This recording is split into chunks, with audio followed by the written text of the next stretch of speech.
Right, greetings all, and welcome to today's Outformation seminar stroke class from All Eyes on Egypt, Midlands and the North. Class is on about 3.5 hours today. It's on the subject, an actual fact book called His Story, which we're going to be taking you through today. Because we haven't been on for a while, and because it's a new setup, we don't know, obviously, in this new format, it's difficult to obviously get a feel for the class, who's new, who knows more about our doctrine, etc. We're going to be spending a little bit longer time on an introduction.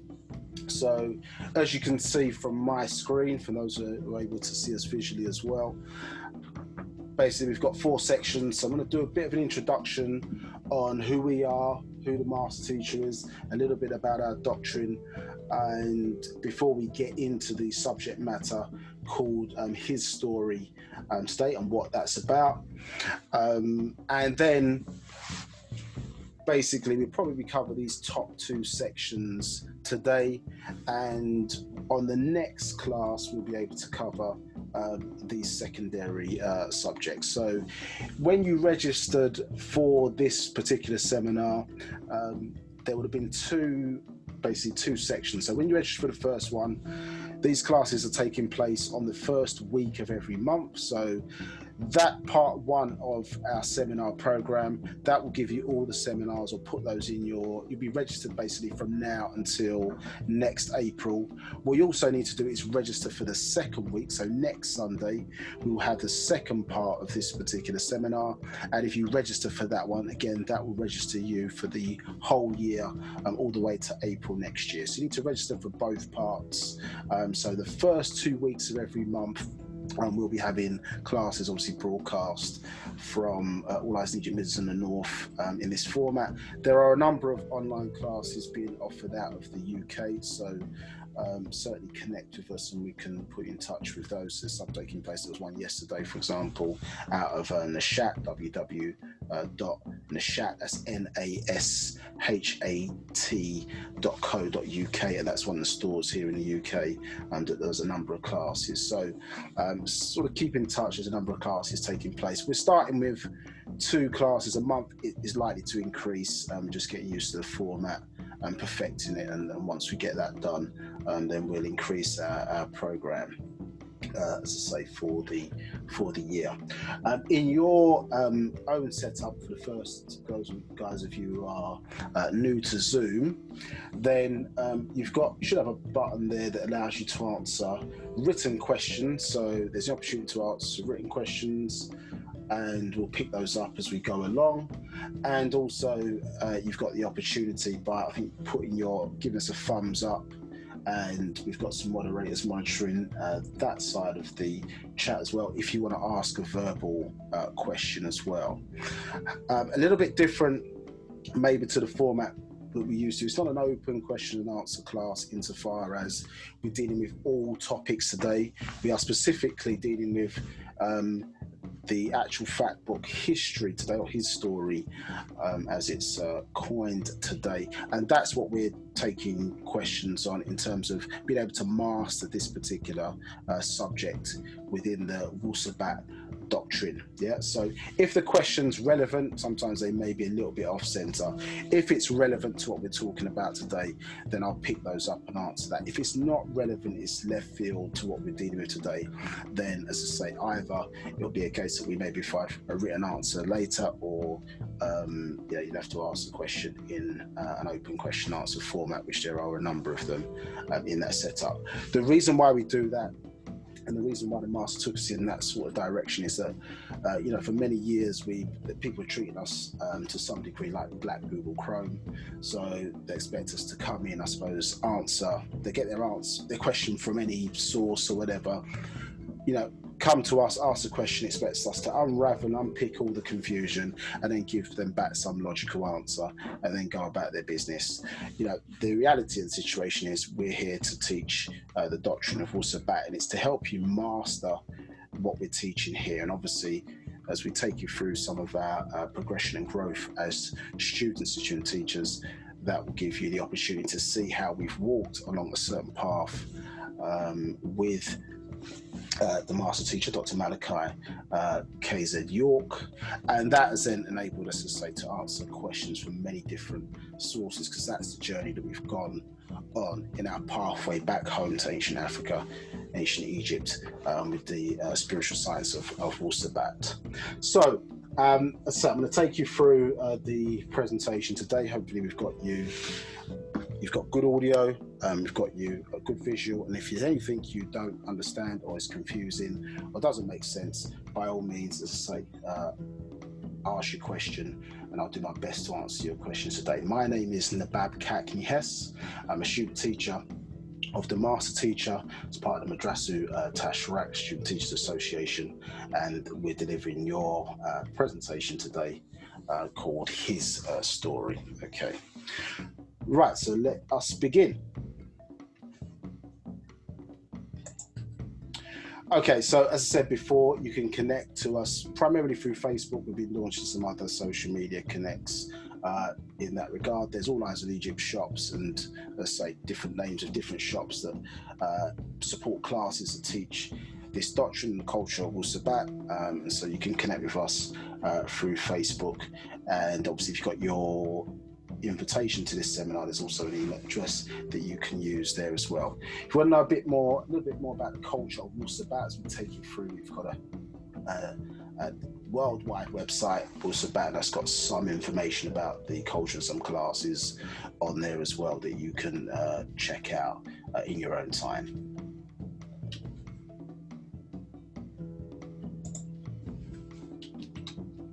Okay, so just go back. Just go back to the beginning, might help. Right, okay, so one of the things that's important about any organization that you're in touch with or dealing with is to do a research on the author. And when you're dealing with this doctrine called Wu-Sabat, which considered to be the spiritual science of the Africans and their descendants, it's important to understand, well, who founded the organization, who wrote the thing, etc., etc. So we're dealing with person we know as Dr. Malachi KZ York. It's a nice little picture of him in the background, or nib crown, and sib crown, I should say. Here, as you can see, that actually should be cheetah skin. I think that's leopard skin in the picture there, and that's one of our cultural outfits in the United Sabaeans worldwide, which I'm going to take you through today. But let's go into a little bit of history of who this individual is. Well, one of the things that's important when we're talking about leaders or great teachers that we've had is, well, who are they and who are their parents, and oftentimes, more importantly, who is their mother? Because one of the things that we don't give credit to, particularly in this male-centered world or time that we're living in, because of those who are ruling, is that we don't give credit to the sacred feminine. So who the person's parents are, is oftentimes sometimes just as important as who the person turns out to be. And we'll, once you understand about DNA, genes, so on and so forth, that becomes important to understand how certain things can be planned, or certain people are born through specific or protected bloodlines to ensure that a certain message can be delivered in the day and time we're in. So it's Dr. Malachi Zadok-Kwabena York Okran. He was born in Ghana, Takoradi, 1945, June 26. And his mother is this lady here, you can see on the left, Mary Abba Okran York, also known as Fatima Miriam, also known as Fatima. Yeah, and her crossing over, her transition, excuse me, her birthday, I should say, or when she came in, was recently celebrated, March 10th, 1929, as you can see there. Unfortunately, she's now crossed over to the other side and becomes one of our Salafu or ancestors. And arguably, because of the day and time that we're in, and you need to understand that basically Dr. Malachi Z York is the culmination in a long line of great teachers and leaders that our ancestors have provided in order to raise us or transform us from mortals back into deities again, because that is when we go to ancient Africa and we see the statues of our ancestors in places like ancient Egypt, pre-dynastic, dynastic, so on and so forth. People recognize and say, well, those are Egyptian gods. Understood? So we have a direct or blood link to our ancestors, and this is what we're going to get into a little bit today as well. So arguably the culmination of all of that work of transforming the Kador or fate of our race on this planet as we find ourselves today has been a culmination of a divine plan. I use that word loosely, and Mary Ba'h Yaanuwn York was part of producing, as I say, arguably one of the most prolific teachers in this day and time. So written somewhere in the region of over 1,000 books, has been teaching unofficially since 1963 and officially since 1970. And here is on his, and Mary Ba'h Yaanuwn York, I should say, is from Takoradi, Ghana, from the Iwe tribe. So that's his Ghanaian roots or Ghanaian heritage from his mother's side.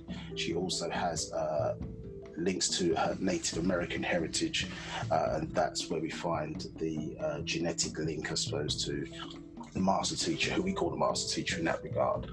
You also have his father, Al-Hadi Abdul Rahman Al-Mahdi, part of the royal family of Sudan. Unfortunately, was assassinated in 1970.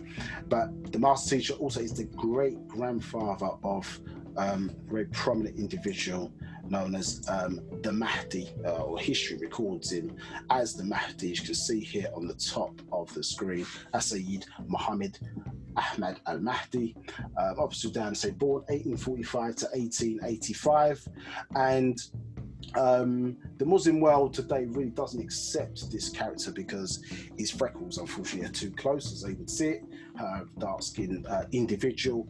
But this person was significant in, or recorded in history, in driving the British and the Turks out of Africa, hired by the Sudanese on a number of campaigns. Remember, at that time, they were fighting the British, who had cannons, machine guns, very high technology, and the Ansars, who he was leading at the time, were fighting with spears and just faith in a higher power. And he was instrumental in driving, as I say, those invaders out of Africa, using a combination of physical fighting skill, but also spiritual powers that they were drawing upon. Very highly spiritual master, one may say a master Karama or spiritualist, and the master teacher, you can see from the link here, that is his great grandfather. So his father here, this is his grandfather, and this is his great grandfather, the Mahdi. So the Mahdi has already come.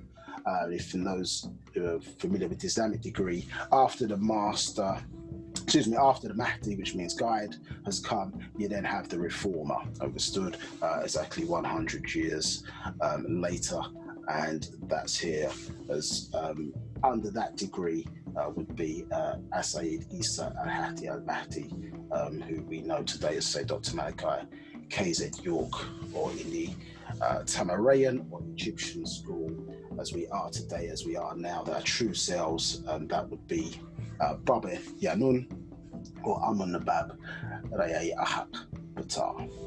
Now, this is Master Teacher at age 25, and what we see here, he had an initiation where he talks about being inhabited, and sounds a bit out there for some people, but when we explain kind of how and why, you see how our ancestors move and work, it may not be so outlandish, but he was inhabited by a being or a teacher or being by the name of Yaanuwn, as he speaks about. And when we talk about in-housing of whole-like beings or our ancestors, there's a term in ancient Tamaray called Amun-Nabab Rayay avatar, and it basically is dealing with a being or a vessel. The Hindus say avatar.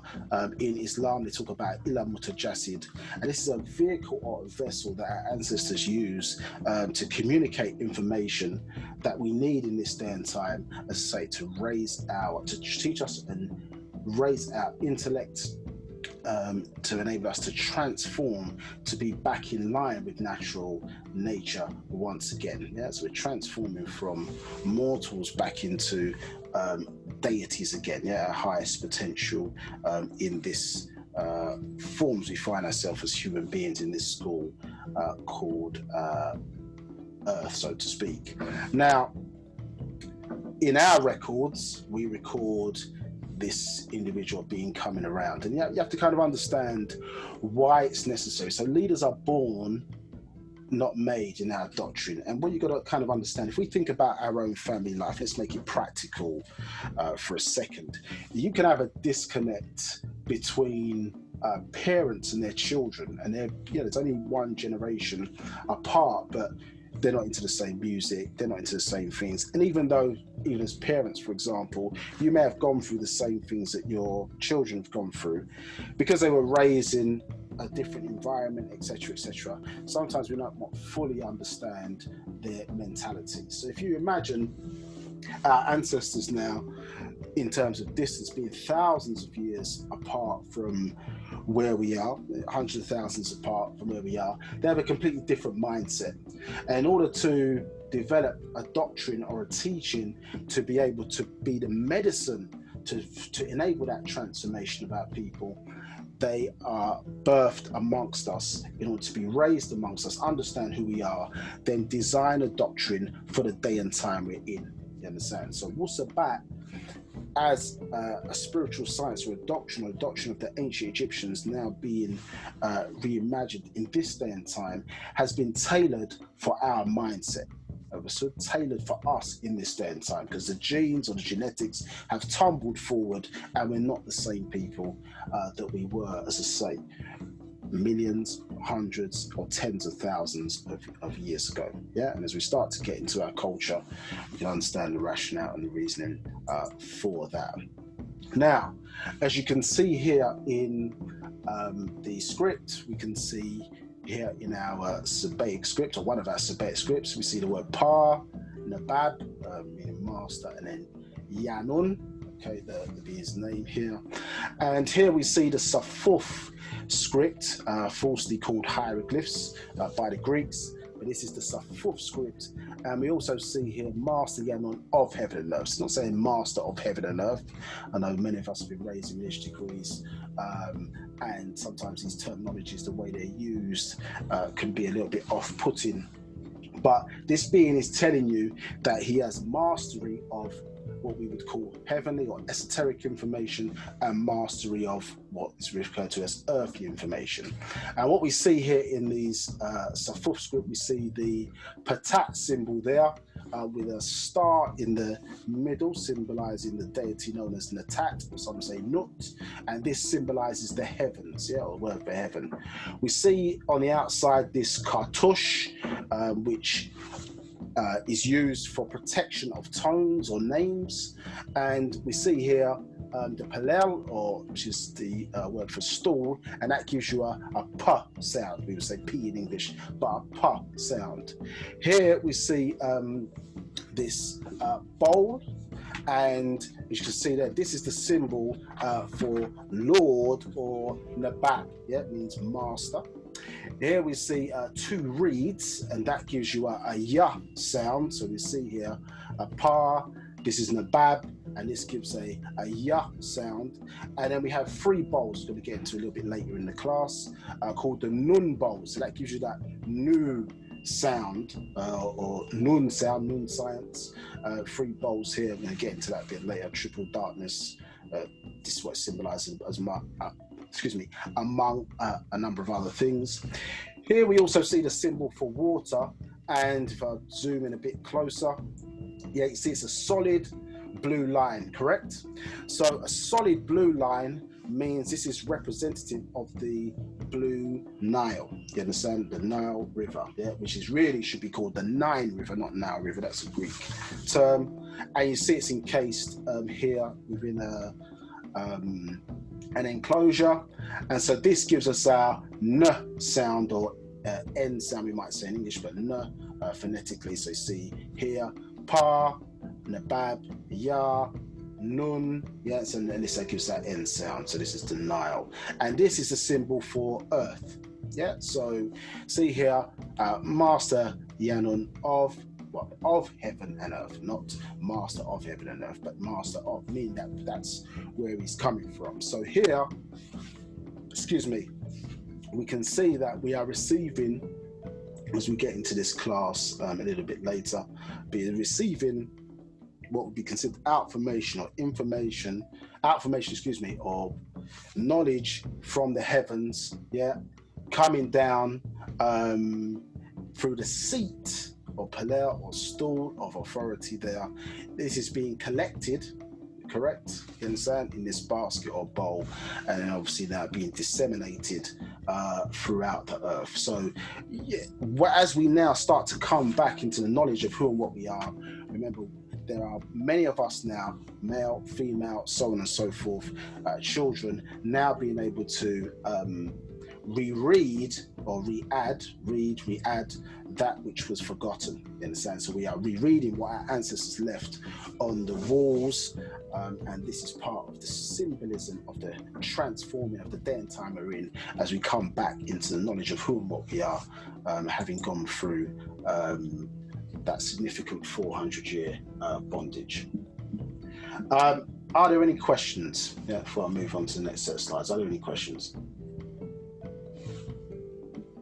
Manthu, Gibab, any questions?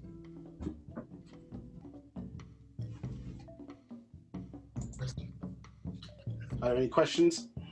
No questions. Okay. Horam Heb, are there any questions? Not relating to today's seminar current so far. Okay, no problem. Okay, so I'll continue. Thank you. So this is taken from a book called A Proof by Ba'h B'ah Yaanuwn. I'm going to basically refer to him as the master teacher. Yeah, and the reason why we say master teacher, because he's a master at teaching. Understand? Obviously, one will not know that necessarily until you've done your research and look into it. So I'm not saying believe me because I'm saying it, but when you look at the work rate, the fruits of what the tree bears, that's why I say master teacher. So when I say master teacher, I'm referring to who we know as Ba'h B'ah Yaanuwn in this day and time, or Dr Malachi Z York. Now, here you read a statement that says, in the beginning nothing proceeded, in the middle nothing stays, in the end, nothing is after. It's not about what you accept or what you become. It was and always will be who you are. And this is one of the key things when we're dealing with Wu-Sabat. Yeah, this separation between the who and the what. Who are we according to natural nature? Who are we according to our design? Who are we according to the mind of Fa'ut or all, you know what I mean, of what we are supposed to be growing into? And that is different to what we have accepted or what we have become based on the decisions that we have taken being born in this society, often in a land which is not our own, in a culture which is not ours, and what we have had to do oftentimes to make decisions either out of ignorance or what we've had to do in order to survive. And there is a separation, understood, that takes place.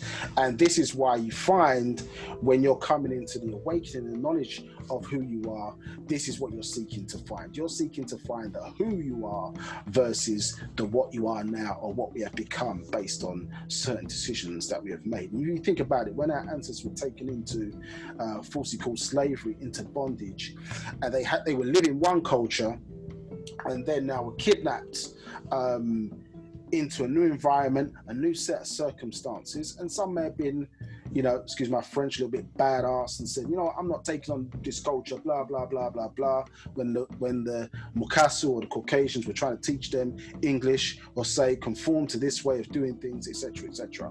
And some may have held fast or whatever until their brother got whipped and killed as a result of their insubordination, until their sister, daughter, or wife was attacked or raped, etc., because of that insubordination. So in order to do that, we then had to make decisions to comply in order for survival.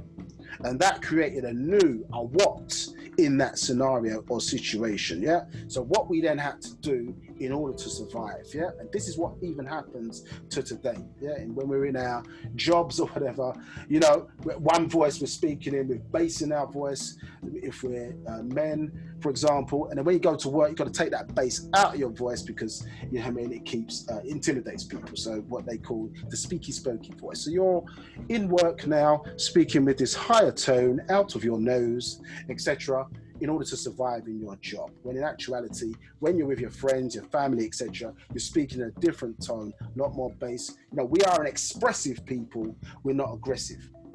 Yeah, so sometimes when you see an African or Caribbean household or whatever, they might be having a conversation about nothing.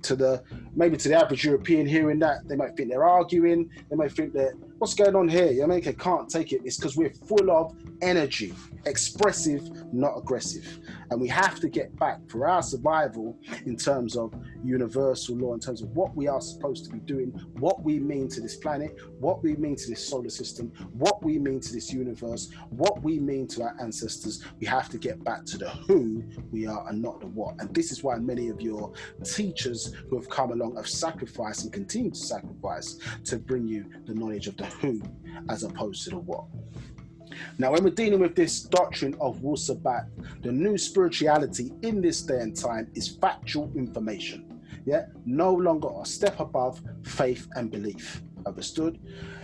Faith and belief in this day and time is not facts is the best form of knowledge. And in our teachings in the before the hereafter doctrine came in, I'll talk about that a little bit later.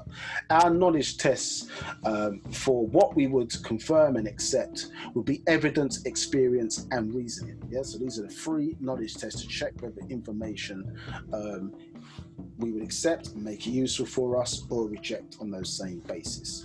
After when the hereafter the devil's rules ended, which is the 9th of 9th, 1999, going into the year 2000, yeah, then there was the hereafter doctrine. Hereafter the devil's rule, so to speak, had ended. Yeah, it ended the 6,000 years, which I'm going to get into later in this class and carry on in part 2.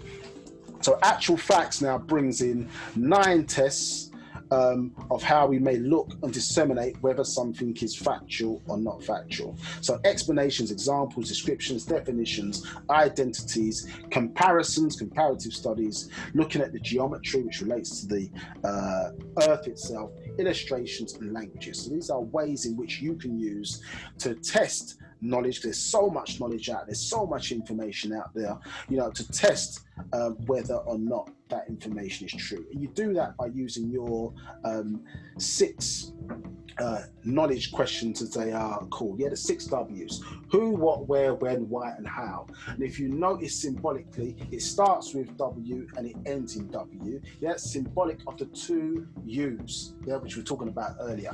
Who and what you are by nature, so that what that we were talking about earlier, the who, what we were talking about earlier, and then the what you have accepted. Yeah, some may consider to be the not the fake you, maybe that's a bit strong a word, but it's not real in terms of, or it's not progressing insofar as, let's say, what you are according to nature. So the who versus the what, the 2 natures that we have to manage. Yeah, and so here then, says a quote from us says, "I am a who, not a what. I have incarnated in this day and time for you to know only tasu." Yeah? 9 worthy quests. So these are the quests. You've got those 6 knowledge questions. Then you're seeking proof. Yeah, proof then gives you confirmation, and then that is designed to reveal what that thing is. Understood? Because many things have layers, symbolism, but we're trying to get, as ontologists, we want to get to what is the root or the source of what we're looking at, yeah, to reveal that back to us. And so this is the master style of teaching. And our ancestors didn't build pyramids on faith and belief. You understand? So the type of science and things that we had to understand and know and deal with is based upon knowing things. So what Wu-Sabat says in this day and time is that why accept belief when you can know? Yeah, why accept belief? Why believe something when you can find facts? Yeah, so it's facts that we're looking for, and as you may be aware, those who are familiar with this, is that basically before physical unity can happen, we need mental unity. And so therefore, by bringing us back to a factual position, yeah, us as black people, as Nagaru, Negroids or whatever, we need our brains washed because we have been brain dirtied for a number of years, which we're going to get into, called a spell. Whereas maybe Caucasians have had their brains washed, yeah, which has made them forget where they really come from, who they are, and some don't even know, yeah, and they've been brainwashed into thinking they're superior, understood, on this planet through mediums like the media, television in particular, etc., etc., and have placed themselves or created a history which basically has no factual place in real existence. You understand? When you really dig deep, yeah, you go into these steps or whatever and start to peel back, you know, who and what they are and where they came from, understood? Yeah, so these are the things that you can use as individuals to help us work to better as a collective, yeah, and go through this growth as a journey. Now, we're going to be talking about a number of genetic issues and racial issues on these classes, but we don't deal as an organization, as individuals, we don't deal with race hate. Yeah, so the statement is made by the master teacher: no one wins the race in racism. Yeah, very prominent situation. Because the problem is when you point out the inconsistencies, the inequalities between the races or whatever, they've got this thing in society where they make you to be the racist.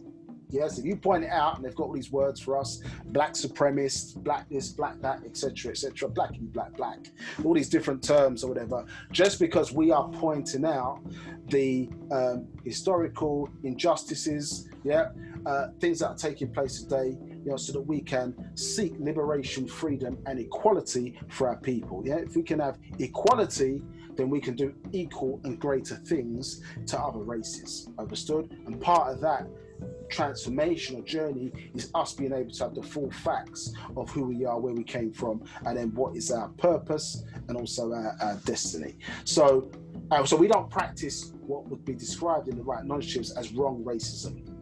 Yeah, they practice wrong racism. Wrong racism is the progression excuse me, is the progression of your race on the back or the denigration of another race. Yeah, so whereas right racism is promoting racial pride or pride in who you are, etc. So right racism is what we promote. We are racist in like the violin player is called a violinist, yeah, or a cello player is called a celloist. Yeah, in the confines of an orchestra, you know, the violinist doesn't hate her celloist. They're playing, you know, they both are skilled in a certain instrument, and they play to create harmony or great music or whatever in that context. So the progression of our race is not based on the denigration of another race. This is a European or Caucasian mentality, and there are various sub-races who see us as a threat to them, and therefore our subjugation they see as their progression. Understood? And as we step through this couple of classes today, in a couple of parts, you're going to see where that mentality, mindset actually came from. Yeah? Okay. So let's progress through this.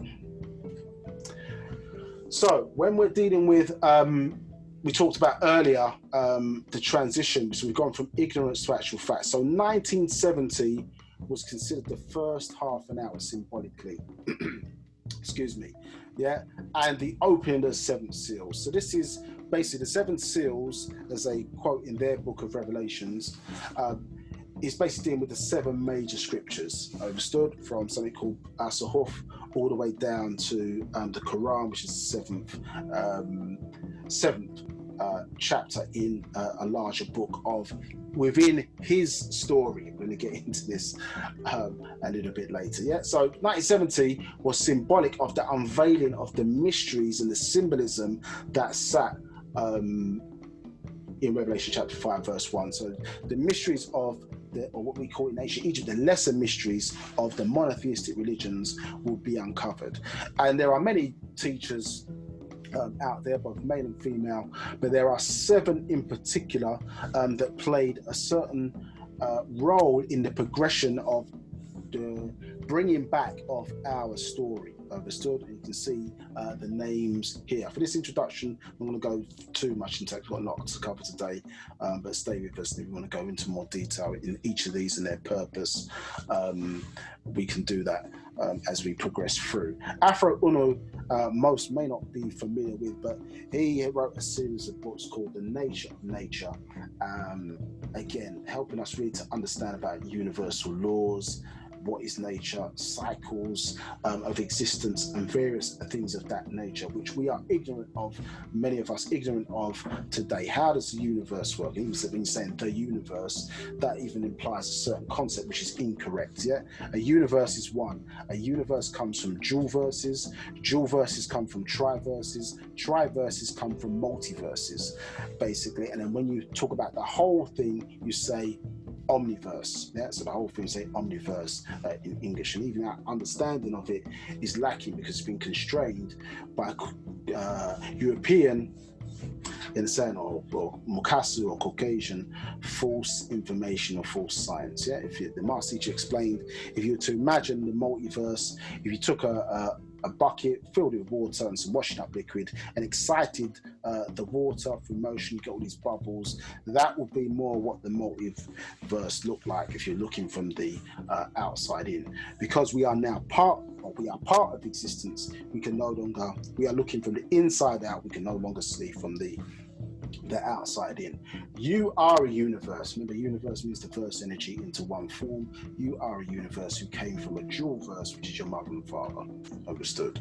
So these 7 prominent people recently in our story have made significant sacrifices and left certain jewels in order for the next person to pick up. So, do a research into each of these and see what their role and purpose was. Think about some example like Marcus Garvey. Marcus Garvey is famous for a back to Africa message, but never set foot on the motherland.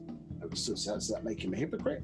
Well, I would say no, but he left that message seared into the minds of people, where today now, people don't feel no way about maybe relocating to Africa, or people talk about going back to Gambia, going back to Ghana, various different places in terms of relocating.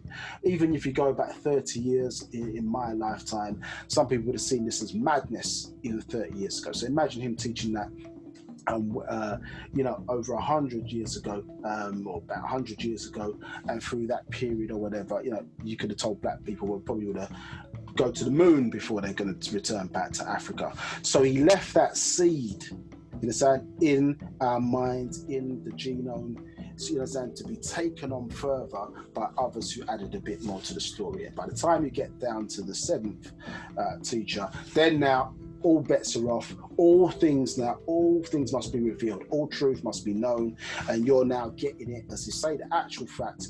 You're getting it how it is, how it went, how it was supposed to be. Without the symbolism, understood. But because of who and what we have been through, we have to go through we were suffering from a mental sickness, which they referred to as the spell. Spiritual ignorance and racial blindness, unable to see leadership or respect leadership in our own skin color.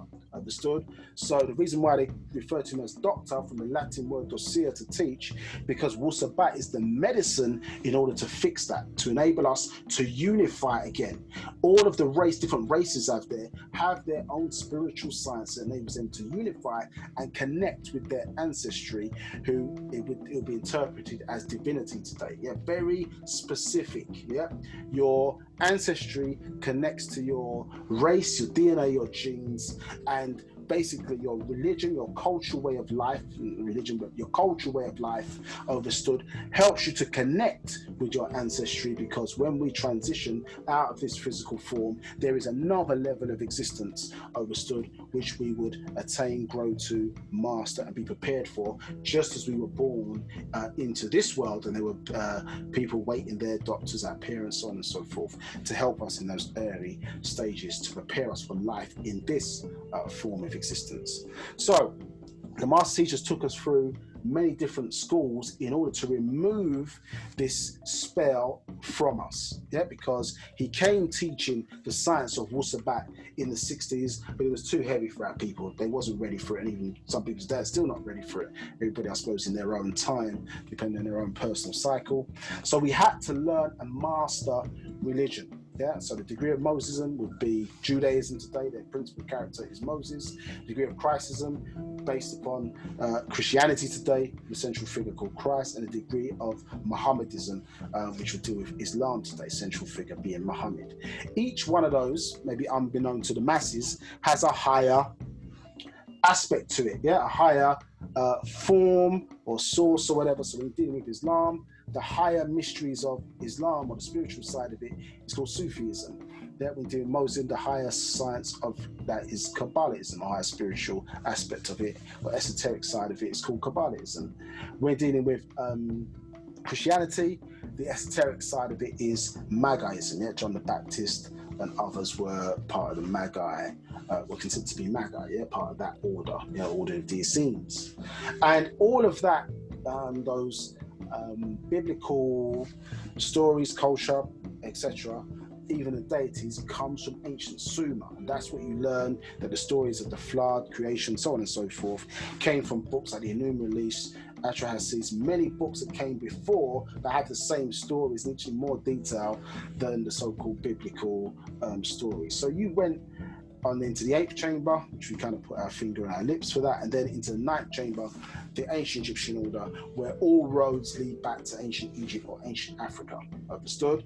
And so therefore, that pyramid building culture, understood, is where we truly find our way home. And this is why the Europeans or the Mukas or the Caucasians do not want you, they don't mind being various different religions. Not to insult anybody on the phone, please don't take it that way, but this is to do with the fact that they don't want you anywhere near ancient Egypt, where the real spiritual power, the real science of the universes were kept, stored, for many millions, many millions of years.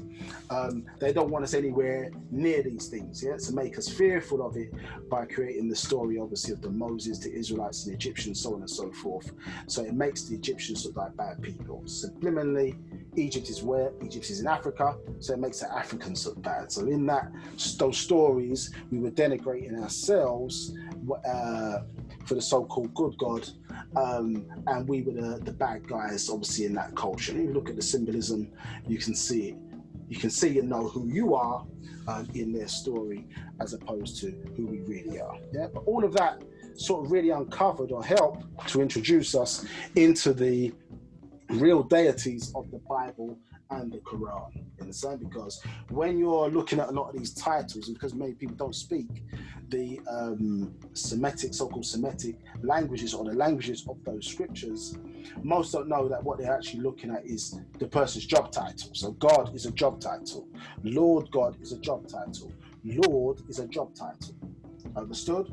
Like in England today, we have the House of Lords, correct? And then we have various different people in certain positions of power, understood? But they're all part of the same group. Like you have in an army, for example, you have colonel, general, lieutenant, you've got different positions within the army and the hierarchy. But because we dealt with belief, we wasn't questioning why in Genesis chapter 1 it says God, why in Genesis chapter 2 it says Lord God, why in Genesis chapter 4 it just says Lord in its own. Genesis chapter 14 it says the Most High. These are all different positions within a certain hierarchy, you understood, which you learned about in those early parts of the master teacher teaching for those first 30 years and beyond. And interesting enough, in the book of Revelation, chapter 10, verse 7, It talks about this seventh angel, interesting enough, saying about the mystery of God should be finished. So in these so-called last days and times, if it's to be believed in that book, that who and what this God is, understood of the monotheistic religions, what it's all about, would be unraveled in this day and time. You had to walk, let's say, take a long walk on a short path, meaning to absorb a lot of information in a short period of time. And that mystery of God would be revealed in this day and time. And like the Wizard of Oz story, for those who remember that story, where they were looking for whatever it was, courage.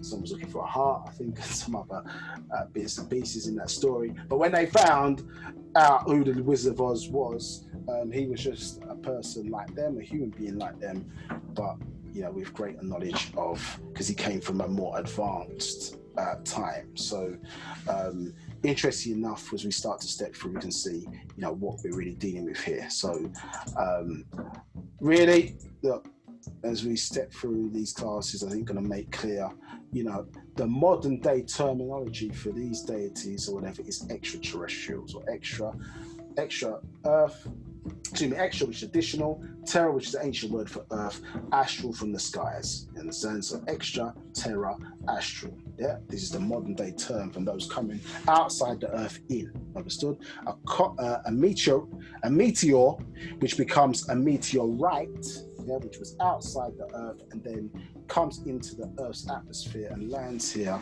as a meteorite, is an extra terra astral. You understand? So extraterrestrial is a meteorite, sun rays, various different things. Obviously, they've spent millions, if not billions of dollars creating the impression of what an extraterrestrial is, but it's part of the biblical story and even has aspects of, say, linked to our story as well. So here we see Wu-Sabat. I'm not going to go into this in too much detail, but Wu-Sabat is this kind of cultural way of life. So the way of life is called Wu-Sabat.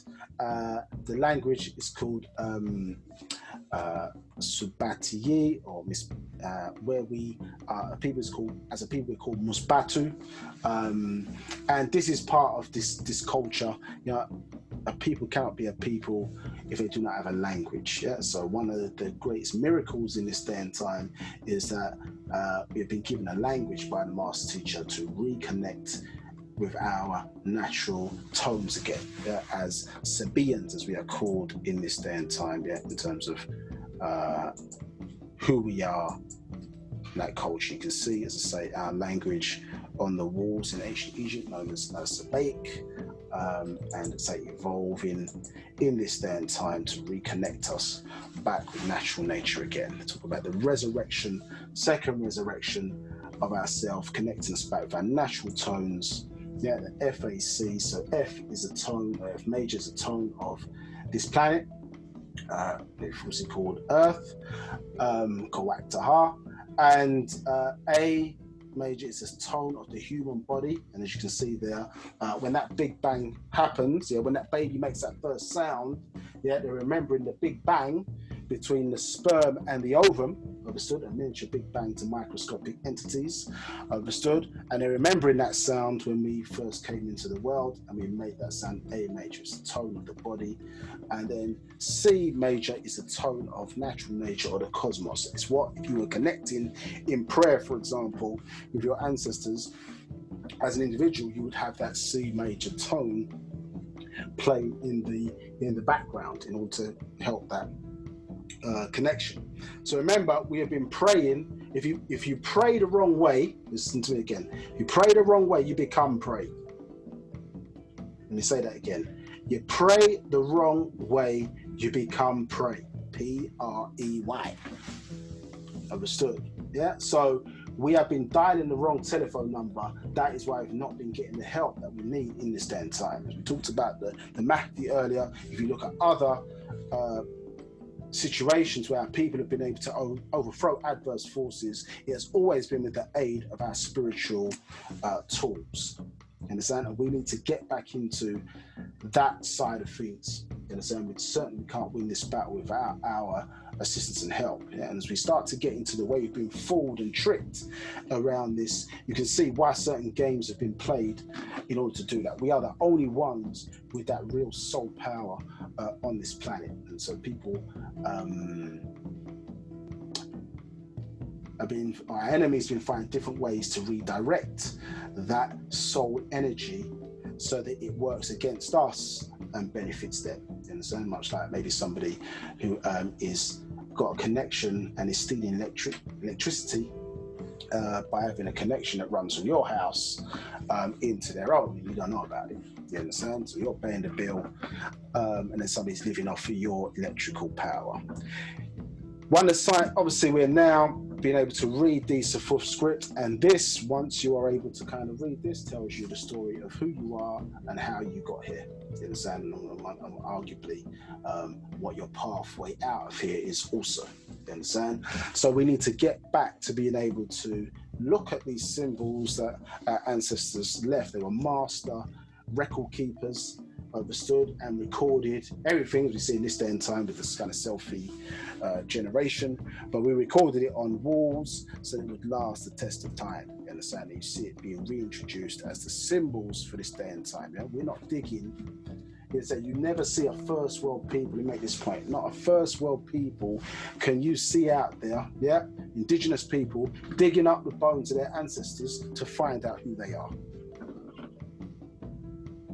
Yeah, that's it with you, right? You don't see an indigenous people, a primitive people on this planet digging up their ancestors to find out who they are. So how is knowledge transferred? Yeah, it may sound crazy, our whole life being incarnating into the body of a human vessel to teach a people, understood? But maybe that's the science of who we are. Yeah, and why we talk about overstanding as opposed to understanding. Yeah, maybe because where the information is coming from. Yeah, let's think about that for a second. Yeah, I've gone on a bit long. Can I just check with the guys? Any questions, Manthu? Any questions from the chat? Right. No questions. We've answered some of them. Your microphone, when you're going up in volume with your voice, a bit hard for your microphone, so maybe you need to back off the microphone when you're going a bit louder in volume. Okay, I'll take that feedback. Yeah. No problem. I was getting a bit excited. No worries. Yeah, it's all right, but back off from the mic a little. Respect, appreciate that. Horam Head, any questions from the chat? Yes, there is a question. Okay, go ahead. The question was relating when you said, if you pray the wrong way, you become prey. Mm-hmm. And the question is, how would I best pray? How would you best pray? Okay, let me hold that question and I'm going to answer it as we go through, yeah? So I've got a couple of slides I want to get to make that absolutely clear, yeah? So thank you for the question and I'll take it and I'll answer it as we step through, yeah? All right. So any more? That's it. Okay, all right. No further questions. Okay. Right, okay, let's continue. So Wu-Sabat, or as it may be translated, it's not exactly a word for point translation, but dealing with animism, yeah? So we're dealing with the fact that we accept that we came from a soul force, so we were soul before we came and incarnated into the physical, understood? Or we were energy before we transitioned into this physical form.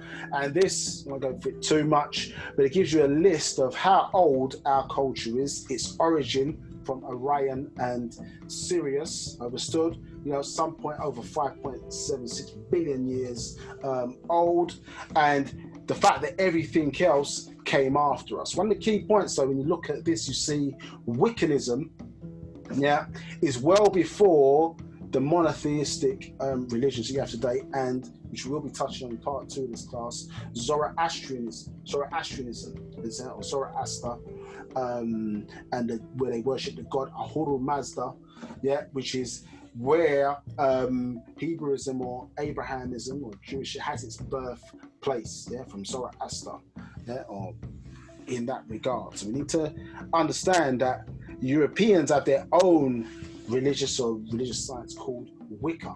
Yeah, so Wicca and Druidism is where, as I say, or informs many of the so-called monotheistic religions today. That's the spiritual science or power that sits behind their religion today. So we have to understand how things have evolved, yeah, from a certain perspective. Yeah, we do not, maybe to make it clear, the different races don't have the same creators. The different races don't have the same God. Yeah, and as you know, in the science, when we look at or analyze that spiritual science, we say, well, how can the slave and the slave master have the same God? Because whichever God was working with the slave master helped put the slaves in slavery. And in order for the slaves to seek liberation, they have to call upon an alternative source or force of power to achieve liberation. Understood? So you have to ask yourself, well, who taught you about the one God concept? Who taught that? Yeah, because it's not in the Bible. Yeah, you see, in the beginning, God created. Yeah, Genesis 1:1, and that word there is Elohim. The I am, or the Yod and the Mim at the end of it, is equivalent to the English S. So it's a plural, it starts with a plural, not a singular. Yeah, so who taught that concept and for what purpose? Yeah, as you can see here. Now, the issue is that when we deal with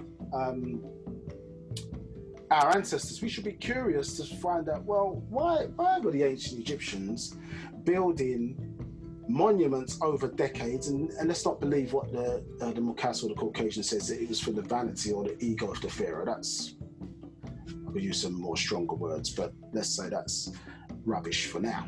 You understand? So, but basically, you're seeing technologically advanced structures, and this is here the Giza, or the pyramids in Giza, one of our structures that we built.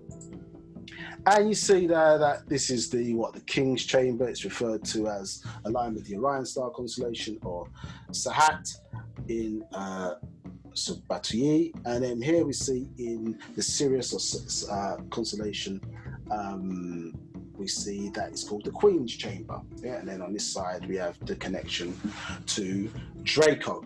Yeah, which they find talking about the Michael fought with the dragon, Revelation chapter 12 verse 7, talking about the Draco star constellation. Now you can see here, just looking at these numbers, how far away Orion star constellation is. Yeah, now 1 light year, for people listening on the phone, 1 light year is about 5.8 trillion miles.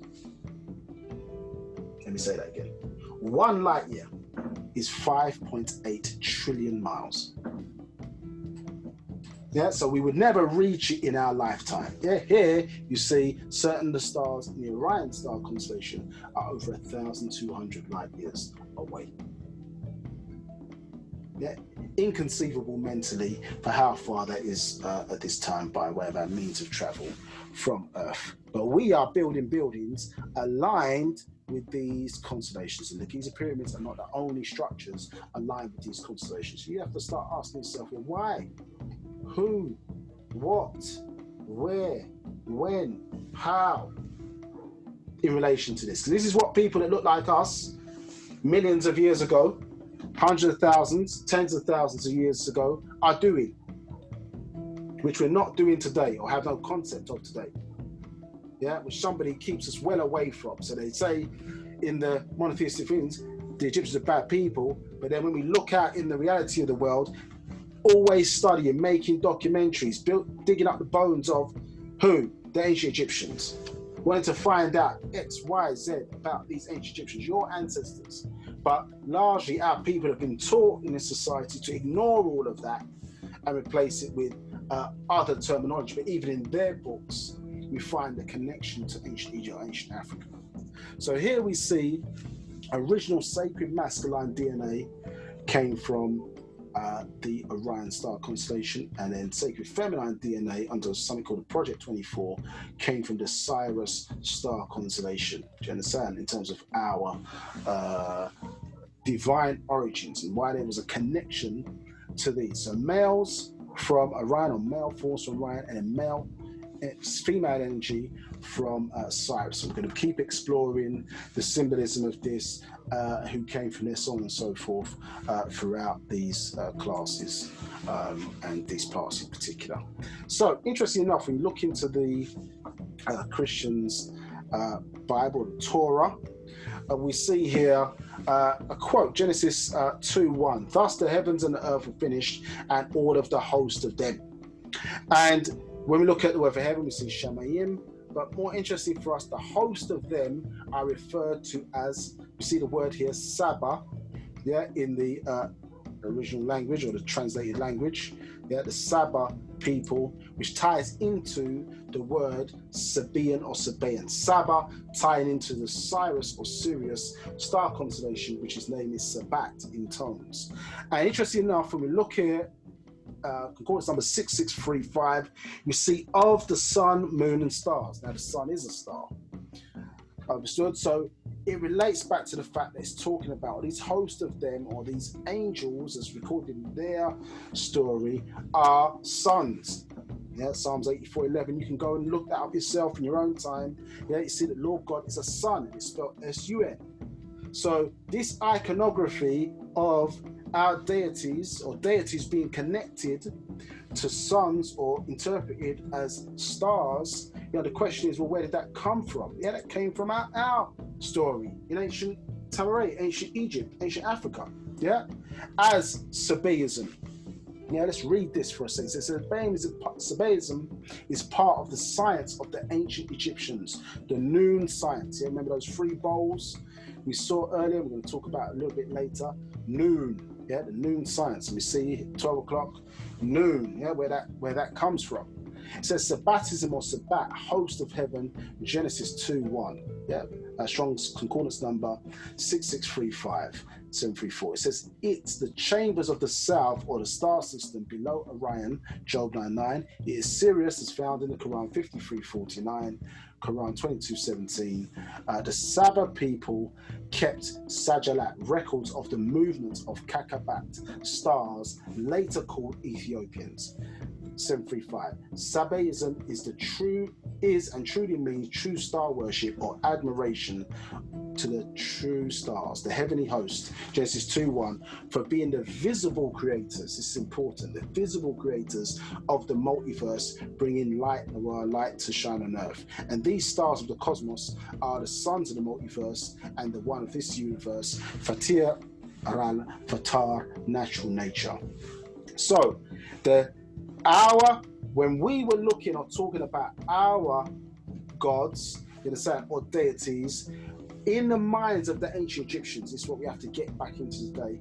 The Parnatharu, which is what they were referred to as in that title, were sons. Yeah, as the visible creators, were sons. When we're looking at the sun, that's one of our answers, that's one of our deities. Not that we worshipped the sun, we are a terrestrial representation of the sun.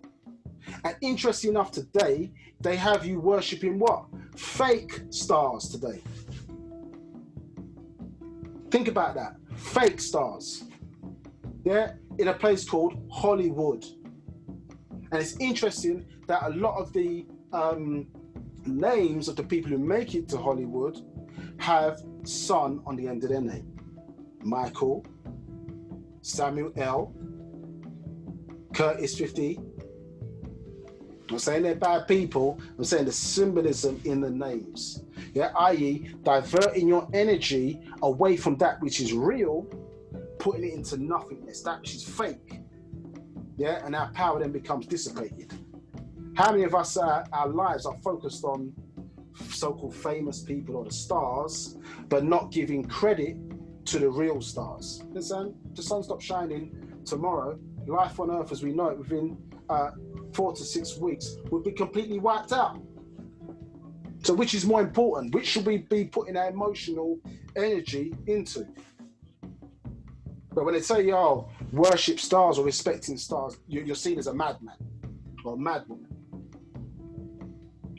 for simply acknowledging the reality of who and what we are today. The simplicity of it. Understood? Yeah? Oh, they're pagans, they're this, they're that. No, we're dealing with the reality of who and what we are today. The sun really burns black. Evidence of blackness is burning. Yeah, carbon. We burn black. We breathe what? Out carbon dioxide. We breathe in oxygen. To start a fire, you need what? Oxygen. Fire gives off what? Carbon dioxide. So we have a lit sun inside of us, referred to as our solar plexus. Yeah, and the importance of the breath, which is another class that we're doing later in the year. So they have us diverting your energy away into fakeness. And this is why we then can't get the momentum or the power, spiritual power, to transform us out of our situation. All designed to take or waste your time and divert your energy away. Yeah, so we see here in some of the fourth related to the Wu-Sabat constellation. We see here symbol of the female as well, the star Sirius. Very important, these two constellations to our culture.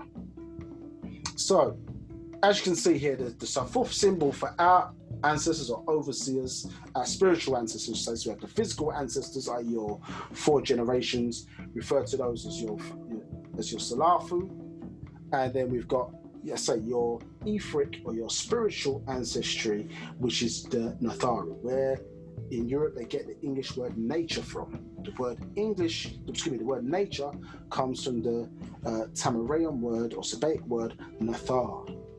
Yeah, Natharu, the name used for our deities. Here you see it's 3 flags. It looks like 3 9s, and in Europe and in the UK, and we've got people listening from all over the world, the symbol to call upon help, yeah, it's not 911, it is 999. Let's think on that for a second. 999. Yeah, when you're in distress or you need an emergency, we phone 999. That symbol, our symbol for our ancestors. Oftentimes certain things, the way they're done, is used against us. And we can see here what they call Ankhenaten, but it's Ankh and Atun and Nafar Tui. Yeah, not Nefertiti, but Nafar Tui. We see them taking what? Outformation being received by them in the form of information from the sun. Yeah, symbol of one of our Nathars. And think about this as well.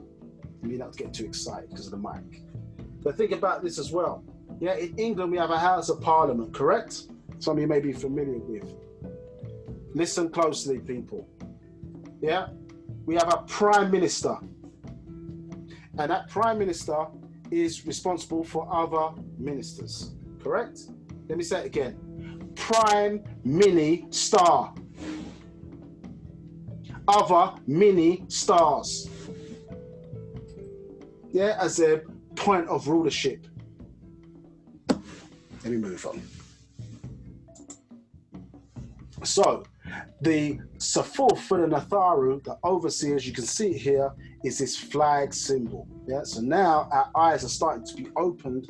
Now, as the master teacher is giving us this right knowledge again, where we start to see on the walls who our ancestors were and how it was contained in the names of individuals or people, etc., to acknowledge that we are their children.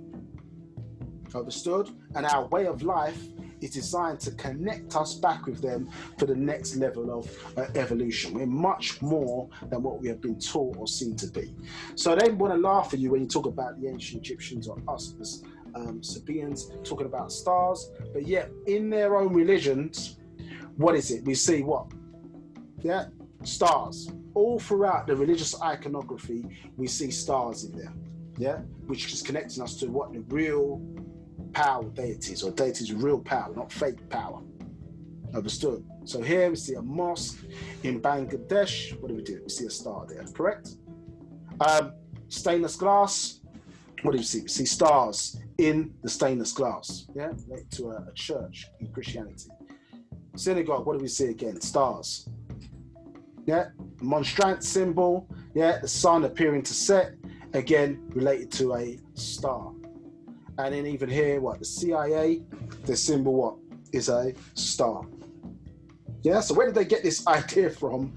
And a lot of the symbolism we see in the monotheistic religion, interesting enough, most of the stories in the Bible, and as we start to uncover this spell and these classes in various different guises, you're going to see is nothing but the birth and death of galaxies, the birth and death of solar systems. It's all about cosmology and stars, star worship, the movement of stars, so on and so forth. Understood? Yeah, that's all it's about. But because we've been under this spell, we can't see. Yeah, and so Son of Righteousness arising with healing in its wings. Where do we see that? We see that symbol taken from, again, the iconography in ancient Egypt. Yeah, ancient Africa, Egypt with an I not a Y to symbolize us. I, the ninth letter of the alphabet. Understood? Us into a unique in that regard. Yeah. So when we talk about his story, which is what this class is we're getting into, is setting it up for you. Understood? Yeah. It deals with the fact that we're looking at things from different perspectives. And this is what the problem is. There's not one perspective, there are many perspectives, which means, unfortunately for us, more work for us. So to someone looking at this picture, they may see what? A picture of a peacock, correct? Yeah, from a certain viewpoint. Most of us will look at it. But somebody who's more technically minded, yeah, understands, well, this is not a peacock. It's actually an image of light and dark pixels. Somebody else looking from another perspective, they take it further back, can see those pixels as combinations of zeros and ones, yeah, binary system. Understood in terms of how computers communicate. Yeah, so the different perspectives gives a different view on how we see the world. Yeah, because contrary to popular belief, we are not looking outward, we are looking inward. Yeah, because you're looking at electromagnetic light that gets emitted from your eyes, yeah, on an object, it's reflected back off of the object, yes, and then those electromagnetic rays hit one's retina, the image appears upside down, and based on your knowledge and information, you create a three-dimensional holographic image in your head. So you've never really seen anybody. Yeah, what you're looking at is your interpretation of that person.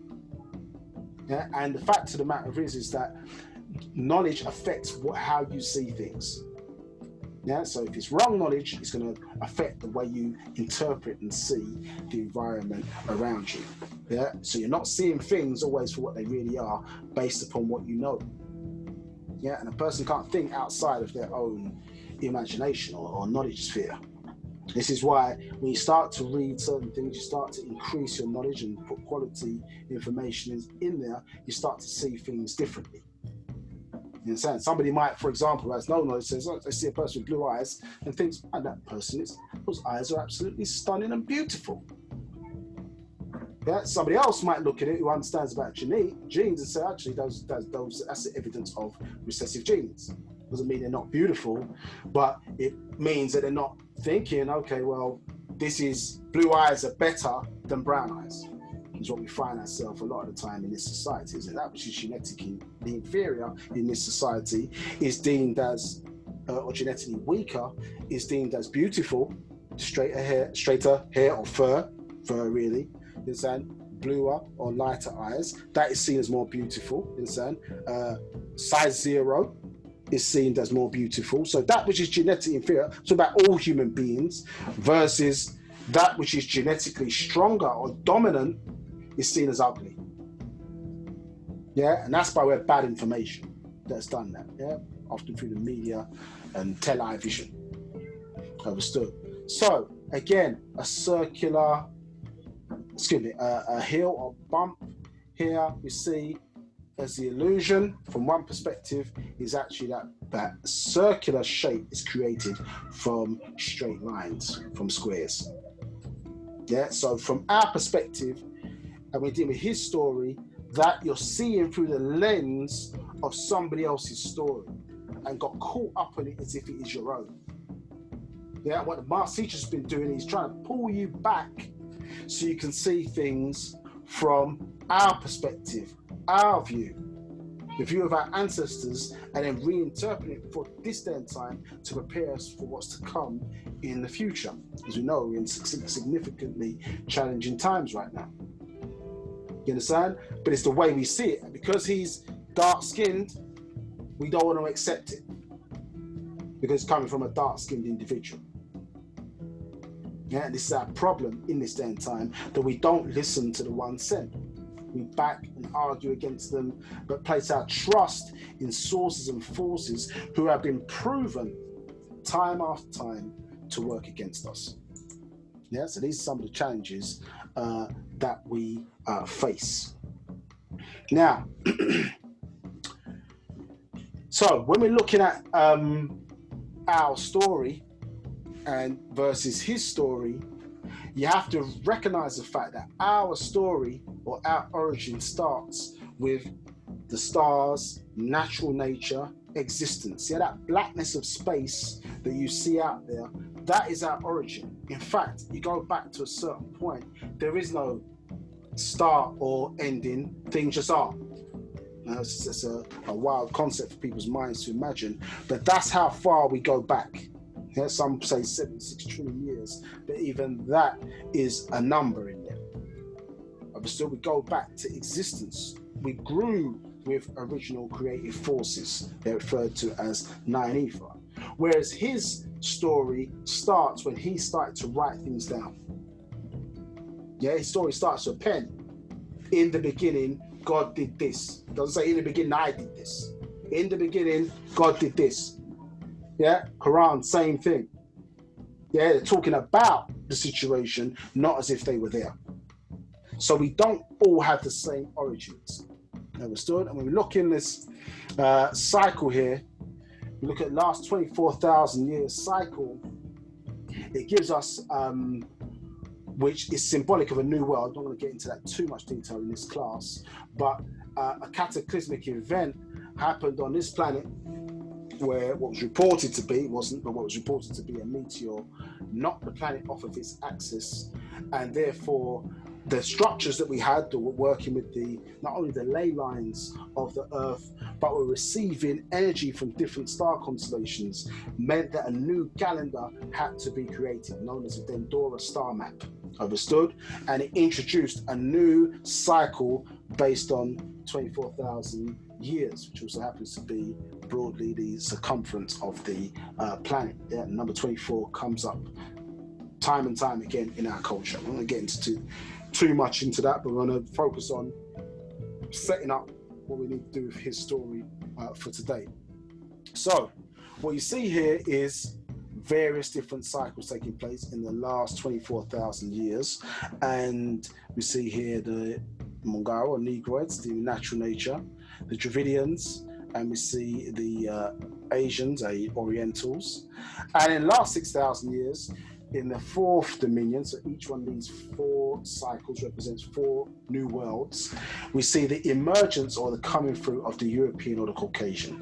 So when we're talking about his story or the European creation, we are only talking about 6,000 years. There are no Caucasians in that regard, or what they would be called Caucasians today, or the Adam or the Adamites, before 6,000 years. This is why his story always gets constrained or contained within a 6,000 year chronology, because that's their starting point. Understood? Yeah, this is what we're exploring today. So when you look here, you see in here a number of different things that we are reading about in terms of spiritual knowledge have only taken place in the very recently in terms of modern his story. Understood? Yeah. And so scriptures wise, yeah, and all those coming from these Sumerian tablets, understood, yeah, in the last 6,000 years. And even in their Bible, yeah, it talks about this being, yeah, Revelation chapter 3 verse 14 talks about this being called Amun-Re, yeah, one of our Egyptian ancestors, witnessing the creation of their God. So we were around witnessing, understood, the creation of their monotheistic God. or when their extraterrestrials landed, understood, and created what went on to be their culture. We witnessed their creation. It's because it wasn't the same as ours. We've been around for millions of years. They've been around for 6,000. Yeah, and even today, they have to show that respect to your ancestor Amun-Re because they end their prayers with his name. Yeah?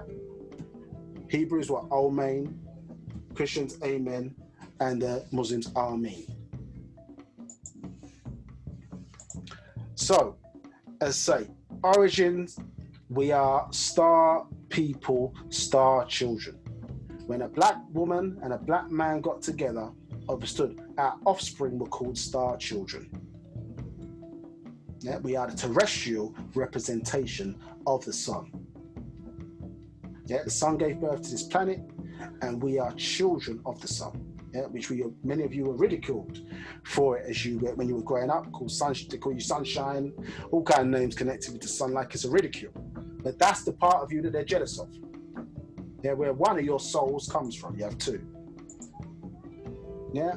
Now, as we see here, our sun, which is tremendous in size, by the way, I think the Earth would fit inside of it 1.2, 1.3 million times, has a lot of bigger brothers and sisters. Yeah, so this is one of the suns out of the Orion star constellation, correct? And look how many times, let's say, our sun would fit into that. The universe is a big, big, big, big place. In fact, it's a calculation that the master gives. It says to understand the size of an atom, to get some proportion to it, excuse me, you basically times, to get a sense of how much space is within an atom, you basically times the, excuse me, the width of our solar system, which is a type of cell in its own right, by 24, and we find out how much space would be in an atom if it was blown up to the size of the sun. Understood. And what you find in that calculation, that the amount of space there would be in the atom if it was blown up to the size of the sun, just to get a sense of proportionality, that atom would be over 11 billion miles wide. So there's a lot of space in that blackness. Yeah, you add up all of the suns, the planets, moons, all of the matter in space, understood, it only makes up 10% of the visible universe. Everything else is blackness. Yeah, everything else is blackness. Yeah, so it's the blackness where that true power is. Yeah, where motion came from. Yeah, so these things are tremendous insights, and this is so worthy of respect, worthy of to be connected to. And these are not inanimate entities. You think they are living, breathing entities. They think, they make decisions, understood. And these are higher forms of our life form. Yeah, which are going through these many different tests so that we can take on some of these tasks as we move forward. Now, the problem is that with the spell that we're under, they make a lot of our positives negative. Yeah, many of us grew up with this cartoon. So for those who just joined on the call, we're going through a bit of a longer introduction for our first class before we start getting into the meat of these subjects. It's a new format on different people's level of knowledge, so on and so forth. So we're taking our time to go through a number of things in a bit more detail. So, Mum-Ra, cartoon, yes, that we all grew up, some of us grew up with, Thundercats, yeah, pretty menacing character. And obviously in terms of tones, it's interesting, yeah, we see that there. I'm going to see him there, yeah, pyramids in the back, yeah, I mean, menacing character, associated with evil. I remember ancient spirits of evil, blah, blah, blah, blah, and whatever the other term he had when he was transforming. The problem for us is that basically when we start to go back home now and we start to look at certain symbols or so forth, we see, hold on a minute, it's got different meaning for us from our perspective. Yeah, we're seeing, or we're looking at the symbol here for Tamaray, yeah, or Africa, Ma, water, Re for the sun. 3 principles needed for life. But we see this term here, Mara. Yeah, and in our language, it means, as you see there, beloved. We see that the symbol for the Sepat or district, or what you say, borough, or your council or whatever, you've got different wards and different things of that nature.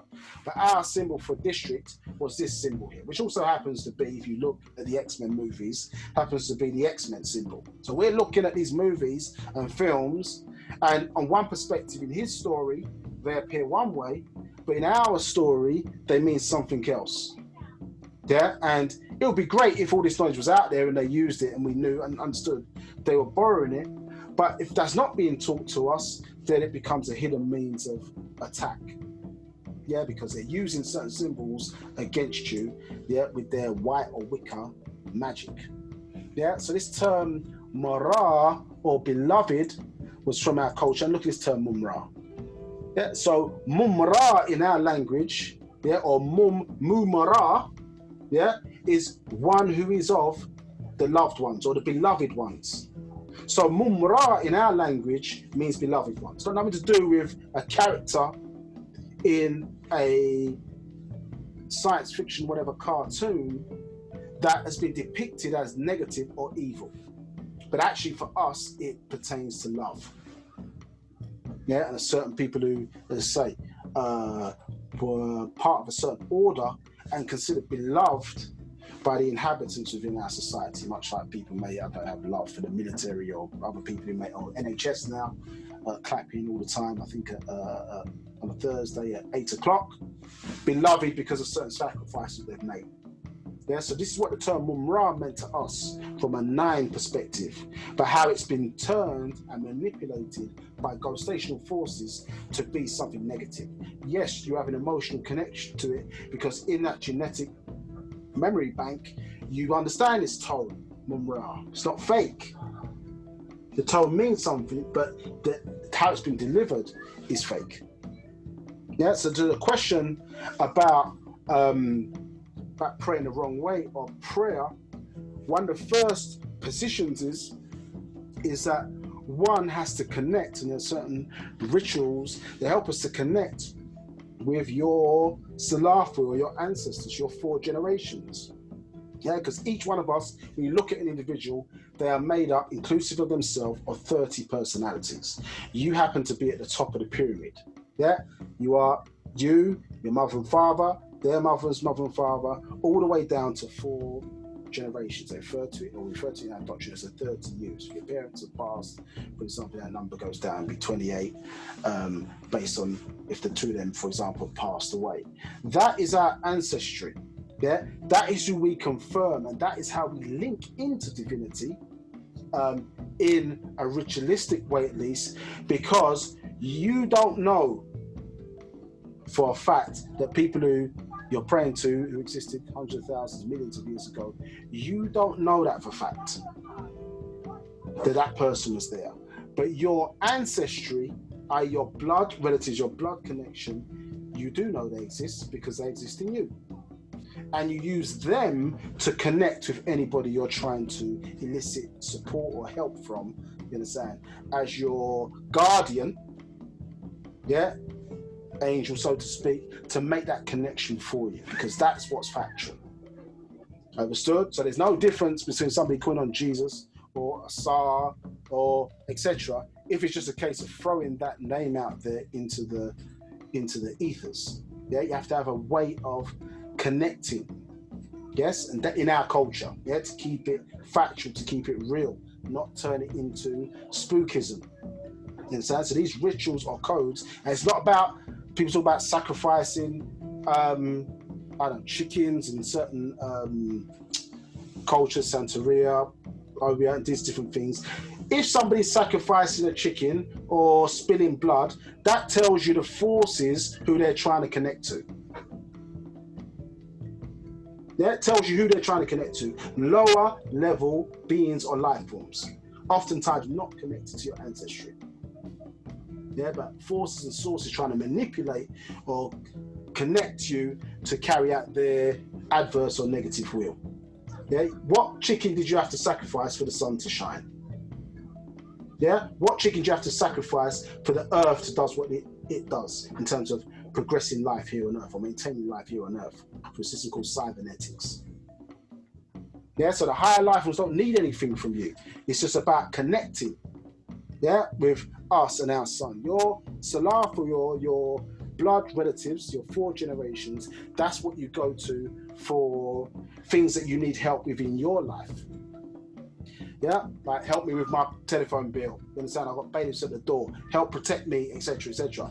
That's where we placed our requests and protection, because they were there to help protect us and help facilitate us in this life. Yeah, because they're helping us to transition from this life to the next level of existence. When you're doing things for other than self and kind, like as Muhammad Ali said, service, excuse me, service to others is the rent you pay for your life here on earth. So when you're doing for something selfless other than self of kind, that's when we call upon our higher ancestors, the Natharu, yeah, to intervene or help us. You understand? Because it's other than for self. So this is the way the connection works. And if you look at the word genie, go and look it up, please, in etymology. Look at the genie myth. Yeah, somebody rubs a lamp, correct? And then the genie gives you what? 3 wishes. Yeah, the whole Aladdin story and all this different kind of things, correct? What is it saying? The word gene, generations, genes. Is that letting you insight into what that real power or real ritual was? Yes, some refer to it as black magic. Black magic is when nature works for you and you are black. That's what it means, when the force of nature works for you and you are black.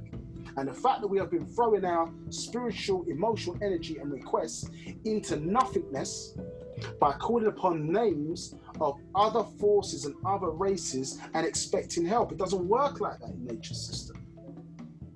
You have to call upon your own source and forces of power connected to your genealogy.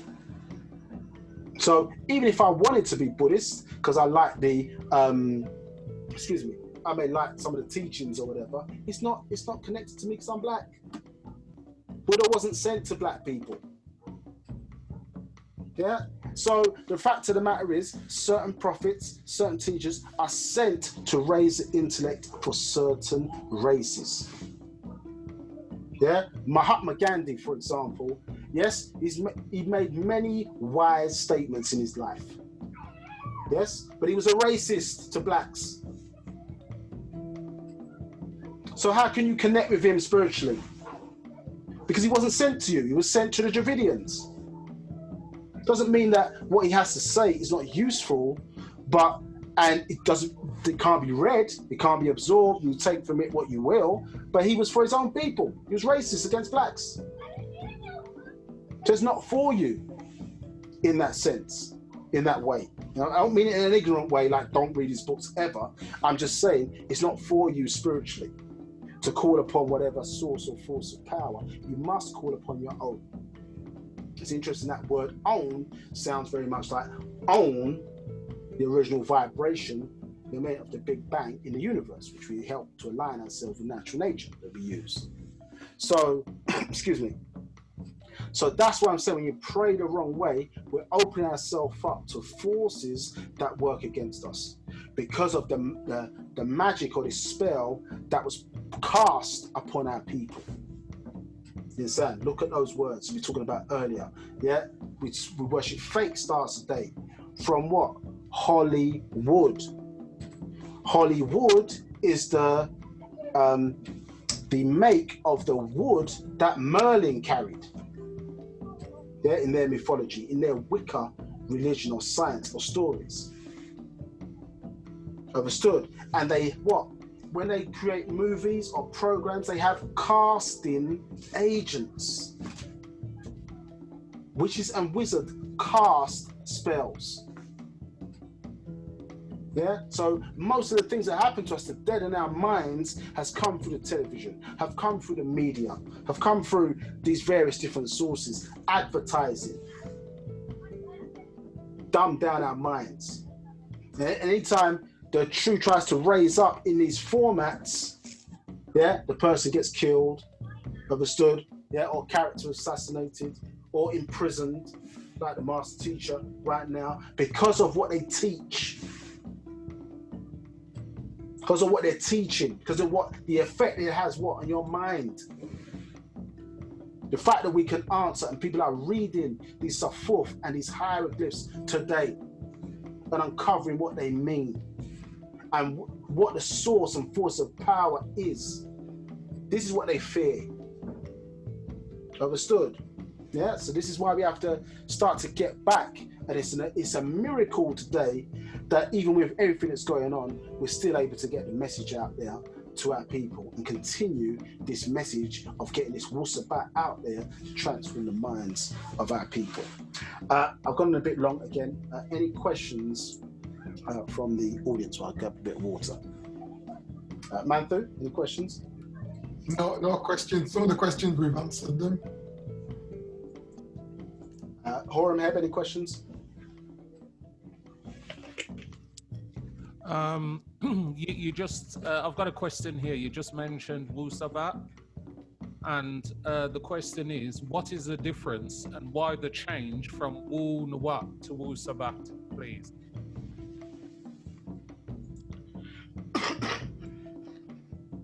Excuse me.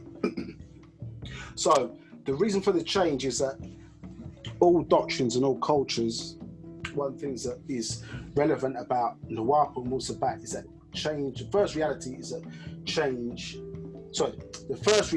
change exists. It's a constant.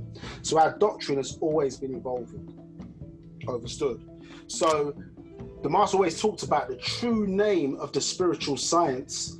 He said he would never reveal it because it would only come later as our knowledge and our growth evolved to the point where we were ready for it. Understood? So Wu-Nawab is still the name of that spiritual science, it's still the name of our culture, but as we evolve it to show that connection to those specific star constellations, i.e. Sirius and Orion, understood, it's letting us know or connecting us to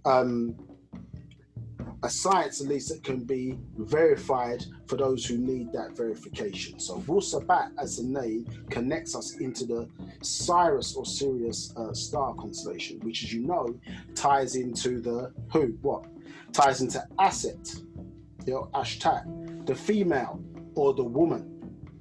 Yeah, and so basically the forces of natural nature or Nawapo, you were always taught that it was from a feminine origin. It's in fact a feminine word in the language. So it's just taking us further back in terms of that evolution, uncovering more of what we consider to be the actual facts today, or what things are in terms of you as a culture. So Wu-Sabat ties into the Sirius star constellation specifically, and we'll get into a little bit that later, more what that means. And the Sabaic language, Sabbatia, but the Sabaic language which you find on the walls of Egypt. So the name, or Musbatu, or us as Sabians, also ties into the language that has been reintroduced to us in speaking. So our culture and the knowledge evolves, and it grows. And expect even more changes. One of the interesting things about that kind of mindset is that basically, if it was Wu-Nawab before and now it's which is now Wu-Sabat, or that transitional change has happened, what in your mind you think, okay, Wu-Sabat. Oh, what was that before? That was Wu-Nawab. In thinking of those transitions, you're thinking in the language, you're not thinking English translation. Yeah, so one of the ways of switching is that you're now thinking in the language, oh, Wu-Sabat, that was Wu-Nawab. You're thinking in a language as opposed to English. Yeah, and this is what happens with a number of our words. Sometimes people get frustrated with these changes, but that's because certain information comes out for a certain time. It's for us to master before we then go up to the next level or stage of evolution. So in this day and time, you have to try and keep up. You understood? It's for your benefit and growth. So Wu-Sabat and Sabians is what we are known as today, tying, as I say, into the star Sirius and other stars as it ties into our ancestors, yeah, as respecting stars because we are the terrestrial representation of such. Now, when we look at the various different forces, yeah, we talk about, again, we're setting this up to get into his story and covering some of the elements that were in that actual fact scroll. Now, Nupu, you see, is one of the forces that we was talking about earlier of 9 ether, yeah, so all hydrogen, all helium, so all existing force and powers or energy within existence, yeah, represents 9 ether, yeah, and that is also referred to as Nupu. And when we look at the hieroglyphs that we spoke about earlier, we see the symbols here. I'm going to break these down in a moment. So we see here Nupu representing life, alive, living, yeah, growth. And Nupu is symbolic here, as you can see by the sign, from a numerology point of view, the number 9, yeah, positive black in nature, and basically represents water, yeah, in this plane of existence, and is associated with the color blue, as opposed to Zupu. So you take the N, correct, and you turn it 90 degrees, so to speak, yeah, to the right, and we get our N, Zupu, yeah, which represents the opposite or the opposing. Opposite doesn't always mean equal. Understood, just means oppose. And so here we see a negative energy, or represents death in nature, or what causes things to decay, yeah. And so Zupu is, as you see here, Nara, or represents fire, the amber light. Understood. Untrue white negative, yeah, the absence of energy, and absolute unnatural nature as opposed to natural nature. Now, when we look here at the symbols, we see this symbol here is called the Zabas or lock. Understood? We see the Ulaf symbol here, or spiral, some say Walaf, and this symbolizes our hair texture. We are the only people on the planet with hair. Everybody else on the planet has fur. Yeah, because when you see that straight flank, so-called hair on animals, we say that's fur. When we see it on human beings, all of a sudden we say that's hair. No.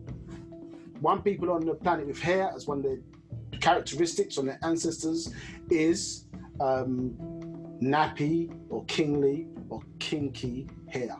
Understood? So here we see our hair allows us to connect, to receive that cosmic energy, or in terms of outformation coming in from outside in. We're able to receive it and process it like an antenna. We talked about this symbol earlier. Excuse me, as that stool, referred to as the palel, gives us that pa sound. Yeah. So here we see Z or Zabas, the Z sound, to give us Zupu. Yeah, as opposed to what? Nupu. Now let's go back one slide.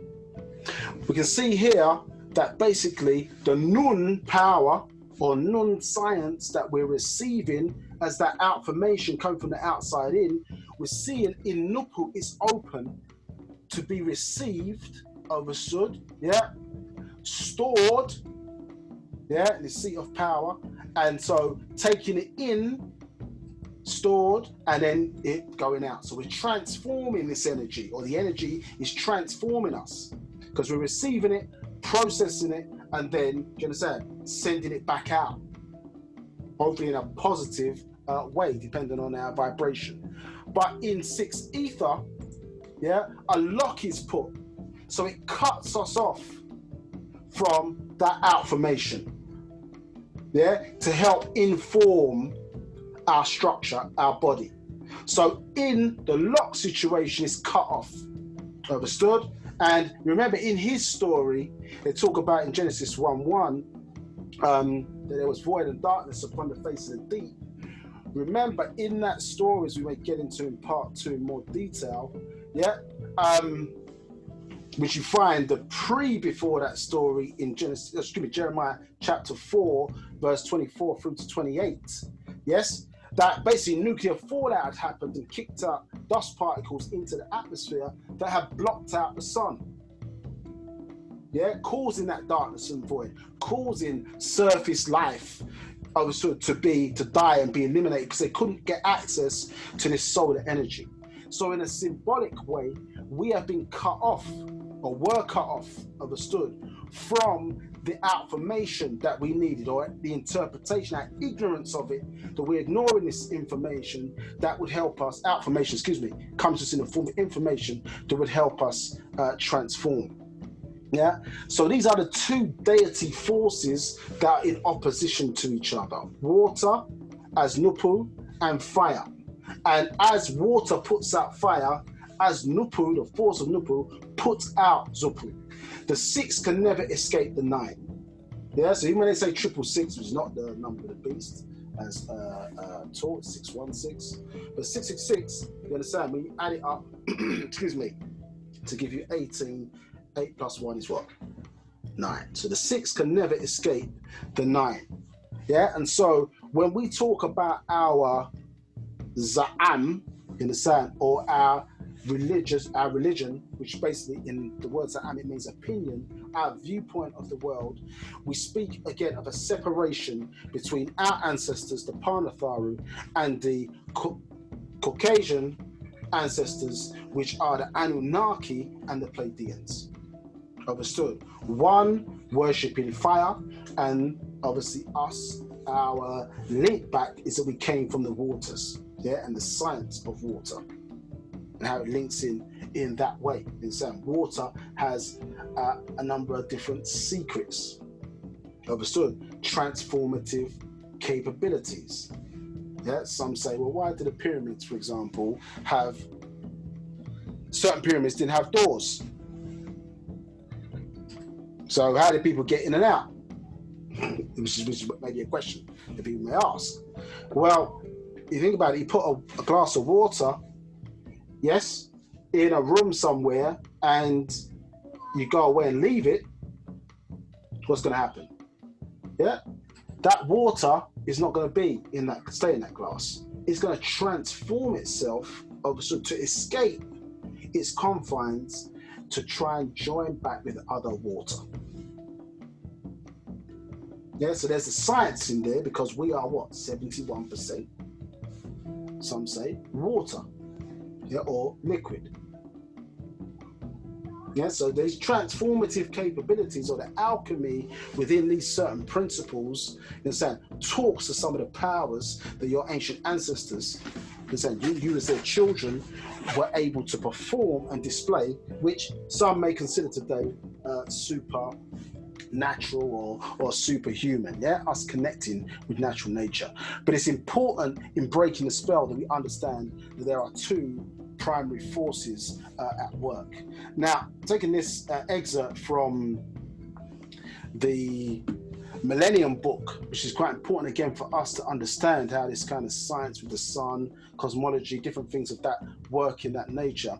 And it talks about secret societies, yeah, and it gives a number of different ones, yeah. It's from a European or Caucasian perspective, and it talks about these fraternities, yeah, the Boy Scouts, fraternity sororities, and the Philosophical Society collectively, which is the eclipse of the Sun of Righteousness.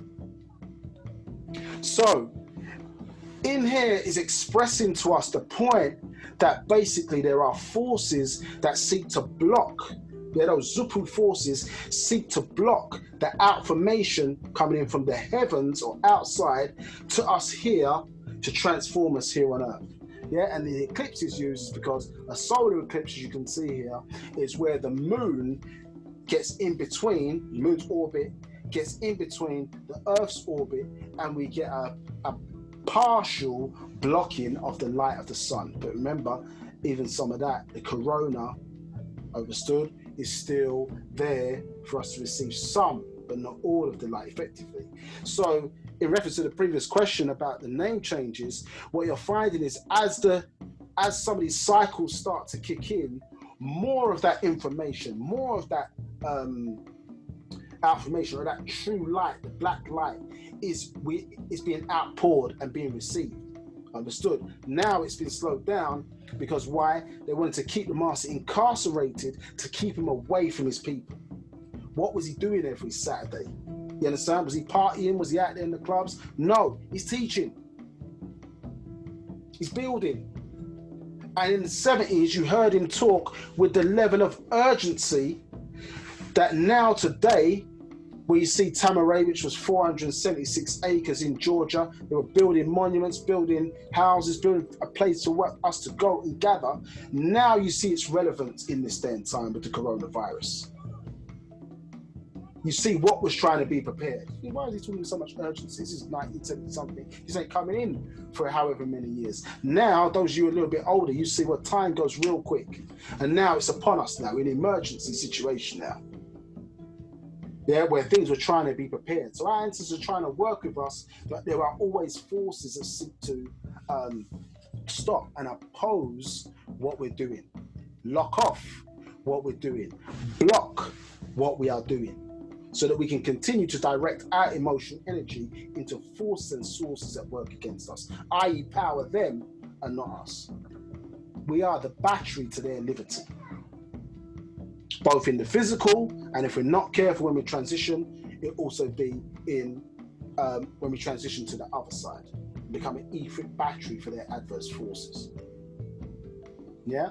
So here in a lunar eclipse, or the opposite, you see that the excuse me, the Earth is blocking the sunlight being reflected off the moon, and because some of the rays from the sun are being blocked by the Earth, and it gets partial receipt of the electromagnetic particles from the electromagnetic spectrum, it turns an orange color.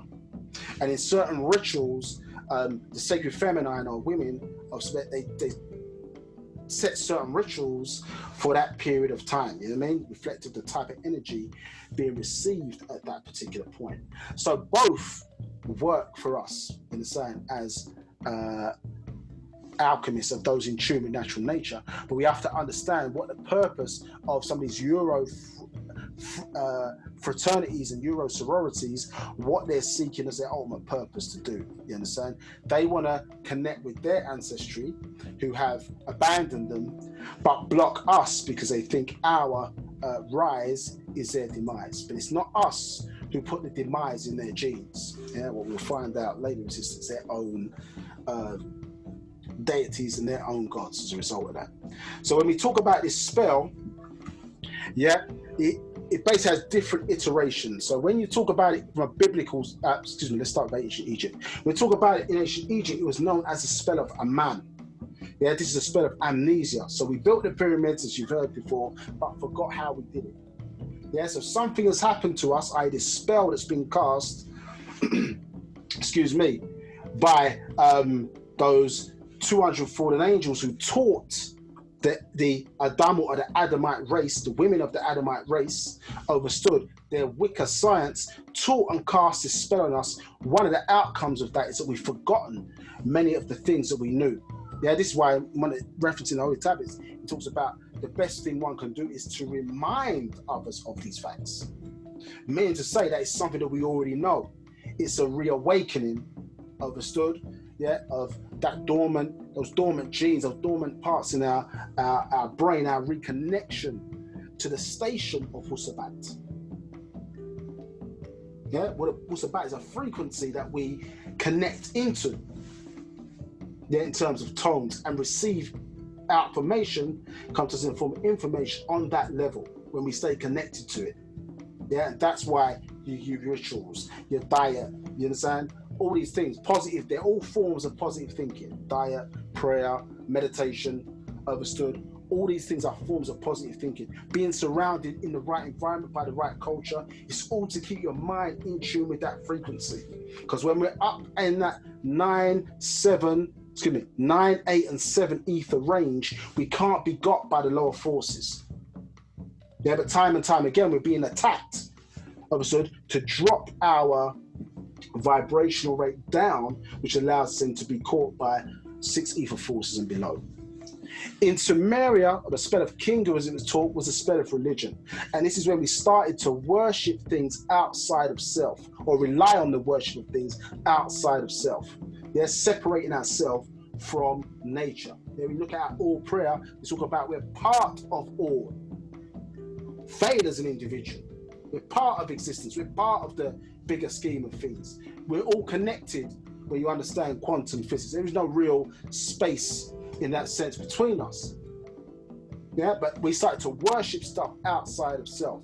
Yeah, our Father who art where? In heaven. Separating ourselves from that, which was basically when you find others or the religion of Abraham's, they were simply worshipping the stars or worshipping the sun. Understood? When we are sons, our journey is inward. Yeah, to connect with our ancestry. It's not without. It's in. And here now, in this day and time, the spell of Leviathan, we see it's a spell of the dollar bill or pound sterling. It's a spell of money. Yeah, and what people, you need money, so I'm not saying to not be able, it's better to have it than not have it, especially in this day and time. Excuse me. But it's a spell of money. What people do for it, what they put their energy towards, what they get upset about when it's connected to money, which is nothing more than the paper or the value of the paper it is printed on. If you understand how fiat currency works and where the real value is in gold, silver, diamonds, in physical things.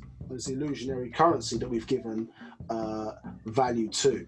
But what does this spell do? Yeah, in Rakoi Shalel Nawum, yeah, the spell of sleep, yeah, cast upon our people. We see, yet we don't see, hear, yet don't hear. See, yet not see, hear, but don't hear. So as we talked about earlier, Mumra. We hear, but we don't really understand. Actually, this is one of our original tones. See, but we don't see. See in terms of things that are going on. Understood, yeah? And understand it's particularly where words are concerned and how a lot of games are played in the English language is one of the reasons that it's needed to have your own language or your own tones. Yeah, where that language is specific, you understand, dealing with actual facts is transforming our mindset and mentality. Yeah, because of a lot of the games, as we talked about earlier.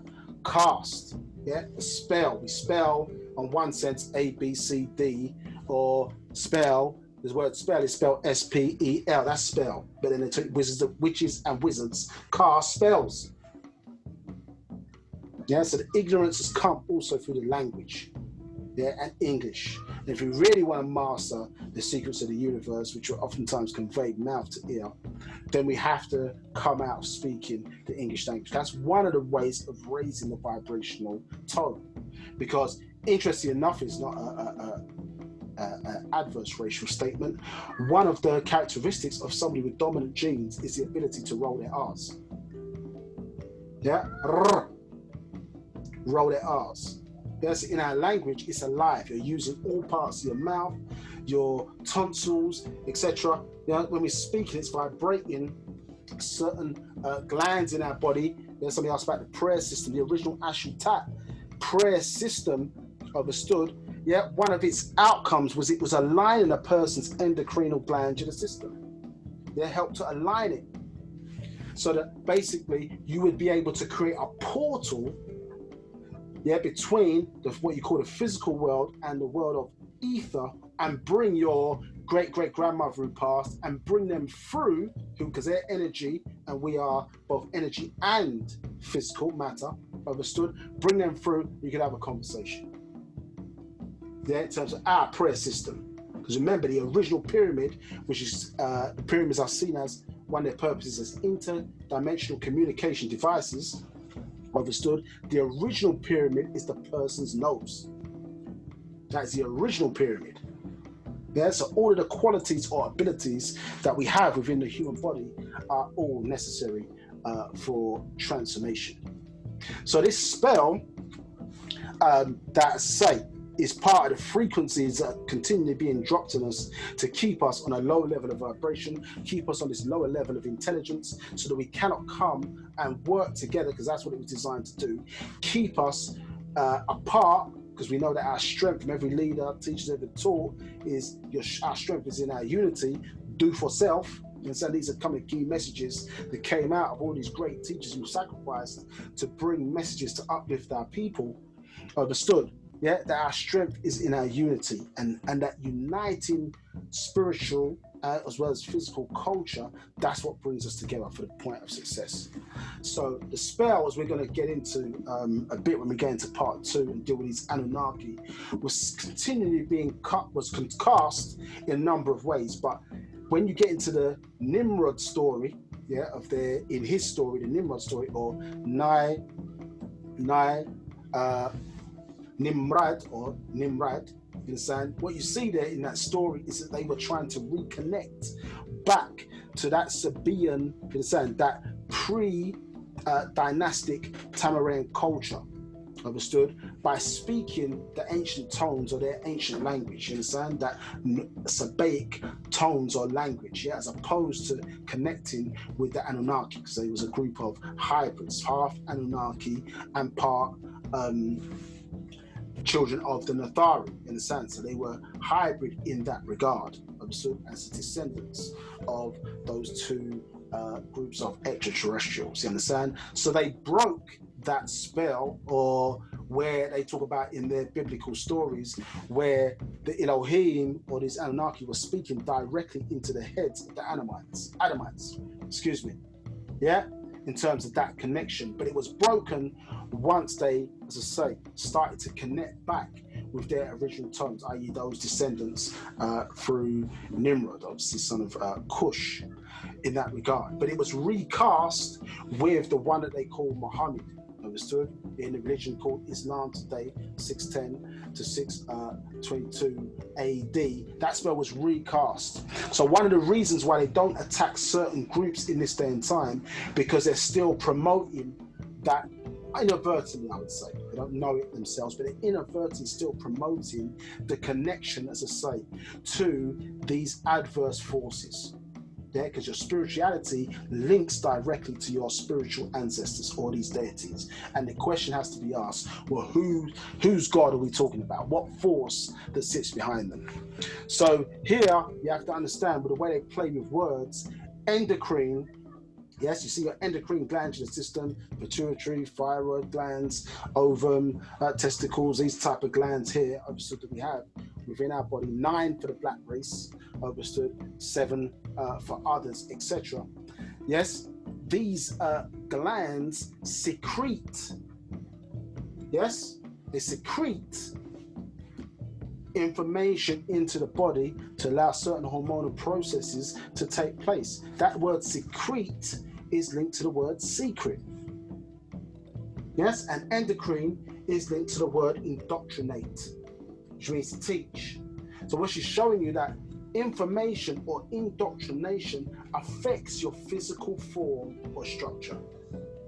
The information is going to get into keeps you in a certain formation. So it shapes your being. Just as food, everything that you take, just as food does, just as what you drink does, you understand? Information has an effect on your structure. Which is why when certain people read certain books or read this doctrine, they have books, if you read something that, wow, blows your mind, you get a certain lift. Yeah, because out of the 9 principles is powering, information powers certain parts of your structure. Yeah, we don't just derive all of our energy for living from food. Understood? So it helps align us with all of the, so it's a holistic doctrine. Not one this, one that, only read, no spirituality, only spiritual, don't read, don't study. No, you have to be doing all of those things, as well as serving other people, you understand, to get that selfless element and learn about this, how to be selfless. They're not doing everything that you directly benefit from. Selflessness, which obviously as we help each other, we teach each other, of course, you understand, we all benefit as a group or a race. So what you have to understand, you've learned about religion, or the way religion's been taught from an artistic perspective, so to speak, but the science of religion, the science of it is the interference of the dead into the lives of the living. And dead does not mean dead in the ground.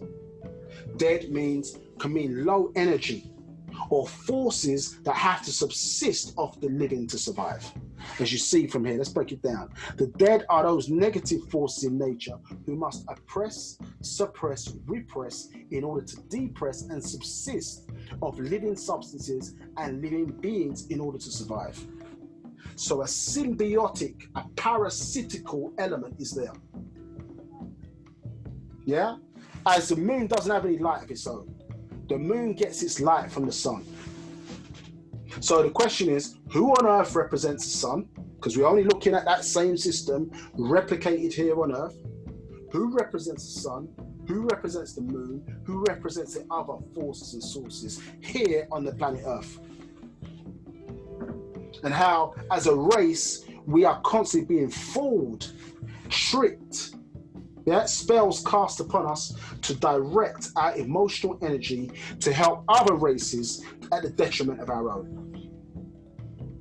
Actually, some races, i.e. the Caucasian race, cannot survive without mixing in with other races for survival. As we start to get into who created them, the nature, etc. into part 2, you'll see exactly why that's the case. You understand? Why their deficiencies are such that they have to interact, they must mix in, even though they portray and are, in terms of actions, the most racist of all the races in this society today. You understand? A person who is mixed race cannot call themselves white. You understand? Even though they may think they're white, they can't call themselves white. They're not accepted as white. Yeah, so we have to start to understand sometimes what is projected and what the real thing is sitting beneath it, overstood, is two different things. Yeah, what the hidden purpose is of a lot of things that take place. Let me stop there. Any questions? Manthu, any questions? No questions. I'm okay. Horam Heb, any questions? No questions.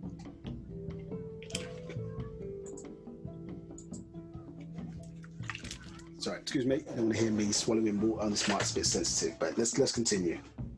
So, when we look at the Nun science, yeah, we see the three bowls here. So, one of the things when we're looking at space, if you hear me out here, I have people on the call, yeah, and thank you for giving me your time today. When we look at the reason why we're looking up at there's three.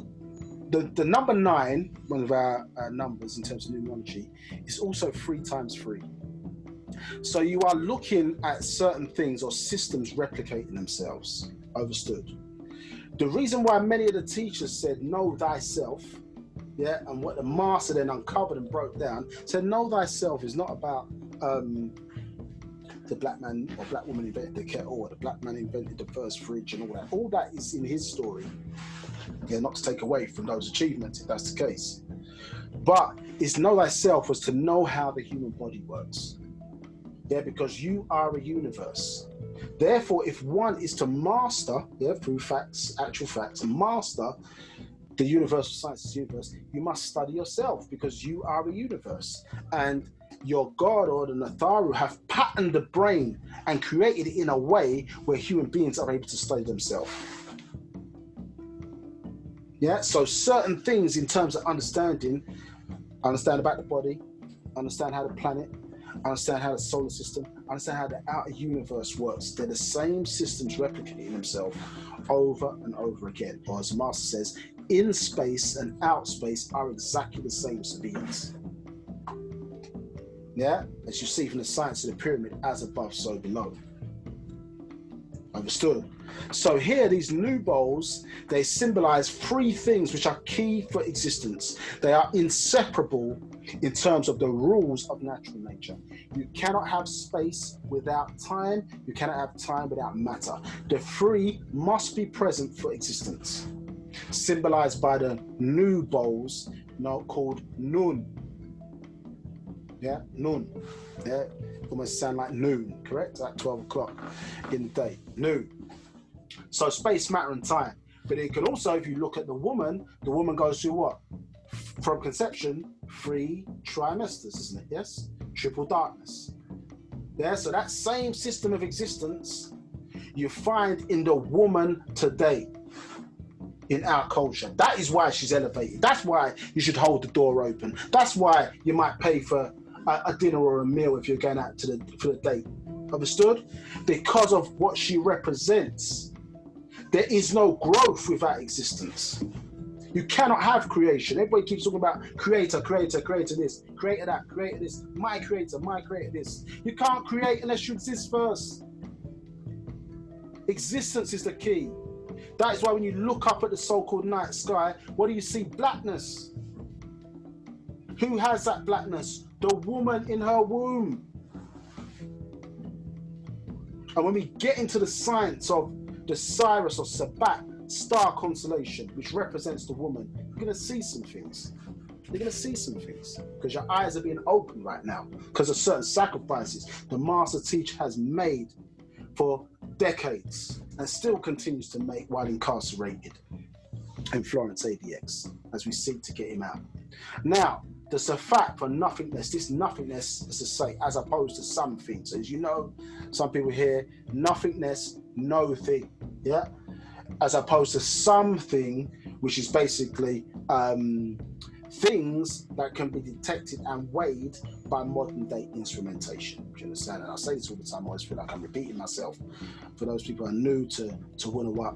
If you think about your bathroom scales, for example, if one was to stand on their bathroom scales, yes, the scales are going to move. Yeah, in my case, it's stone. Yeah, so it's basically going to move in that regard. When you're dealing with, but if you put a feather on those bathroom scales, are the scales going to move? They're not going to move, correct? Yeah, because the scale's not sensitive enough to pick up the weight of the feather, but the feather still exists.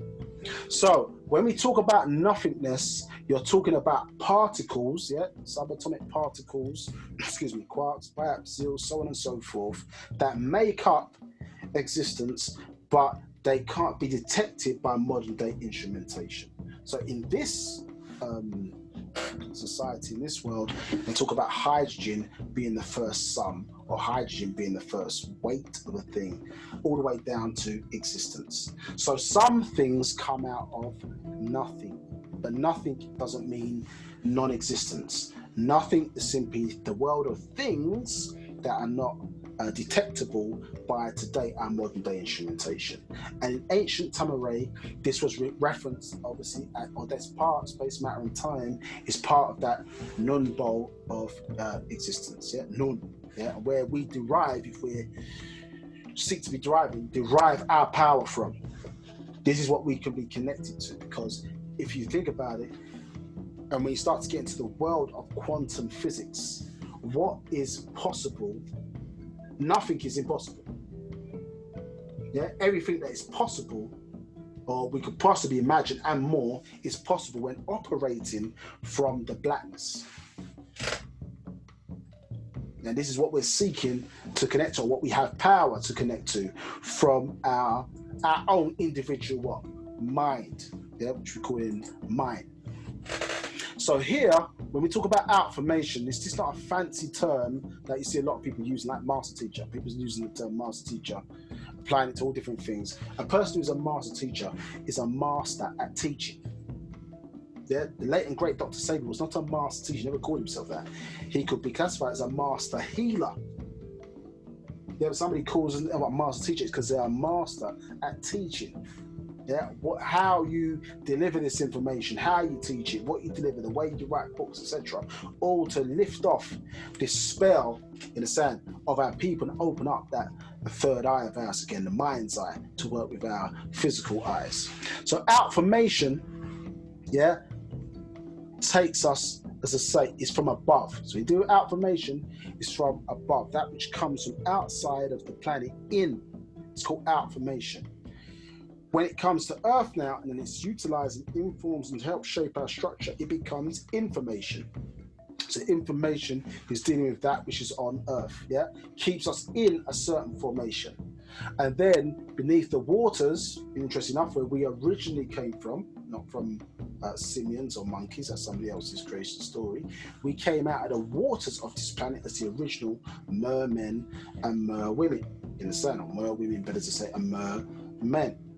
out of the waters of this planet. This is why when you listen to, go and do this research, you look at the way dolphins communicate today, and you look at the first people on this planet, the Sands people in South Africa, and you listen to the Khoisan language, a clicking language, you'll see the similarities between the two, because we originally came out of the waters, between, excuse me, before, you understand, excuse me, certain genetic processes were triggered in us, understood, to initiate, say, our transformation to develop intelligent speech, understood, around about 50 or just under 50,000 years ago. You understand? With certain things in the brain were triggered, which we're going to get into in some later classes, and deviate for that too much. Now, beneath formation in the water. So here we see those symbols that we explained earlier, understood? We see it horizontal zigzag lines in this regard. It means naturally occurring water. When you see it in a vertical shape, zigzag lines, it is dealing with man-made water, so things like reservoirs, canals, things of that nature. So when you see it horizontal, again, this is dealing with naturally occurring water. We see the patat symbol there for the sky, and then what? The secrets from the heavens, why we were connected, why we were building monuments, why we have a star map, the Dendora star map, which is tracking what energies are hitting the planet at certain times. We in this society today are using just one form. They call it solar energy, correct? And how it powers certain things here on Earth. But what about other star constellations? What about other stars in those constellations? What do they power? How do you use that energy? To the benefit of human beings. At one time, we were so technologically advanced on Earth. That is why our pyramid structures, etc., why we're able to move certain objects, is because it's working with outformational sciences, understood, to affect informational things taking place here on Earth. Understood? And this is what we're seeking to get back to unblock the Sabas, unlock it, which has been done, by the incarnation of the being Yaanuwn. Coming from the heavens, to unlock and unblock, understood, those six ether forces, so that we start to receive, outformation again. You see the sun's rays, coming to us on Earth with hands, giving, it's providing, sending out something. Somebody's hands, look, are holding what? Life. The Ankh. Which you know, symbolizing the womb and the phallus, the key to the next world or whatever, i.e. we live for our children, our progeny. Understood? But not all of the hands are containing the Ankh. So there's other outformation that we're receiving that aid our transformational process, keep us in tune, that power certain things within our structure, understood? As well as, say, transforming us on a daily basis. From mortals into deities again, if we're open to receive it. If we don't have our own personal zabas or lock on, understood, through six ether, create ignorance, cause us to ignore the facts. So our salah for your ancestors as they transition, obviously, out of the physical, become energy, understood, and are in a transient state, understood, excuse me, transient state, but there to aid and assist us, understood? Our higher ancestor, Panatharu, are our overseers, but we're all within all, existence, called Fa'ut in tones. And we are the terrestrial representation. This is why we are called, because we came from the sun. And so therefore we descended down from that gaseous state, and incarnated into the physical. And then our mother, just like how suns are formed or whatever, she took the dust particles, from dead human skin cells, inhaled it in the original pyramid, the nose, and built a physical skin suit, understood, around the soul aspect or the sun aspect of us in the womb, understood, for 3 months in the etheric part, understood, and then a further 9 months, understood, in the gestational period called the womb. It gave us our physical form. which eventually will return to the dust of the ground, or the earth, where it was made from.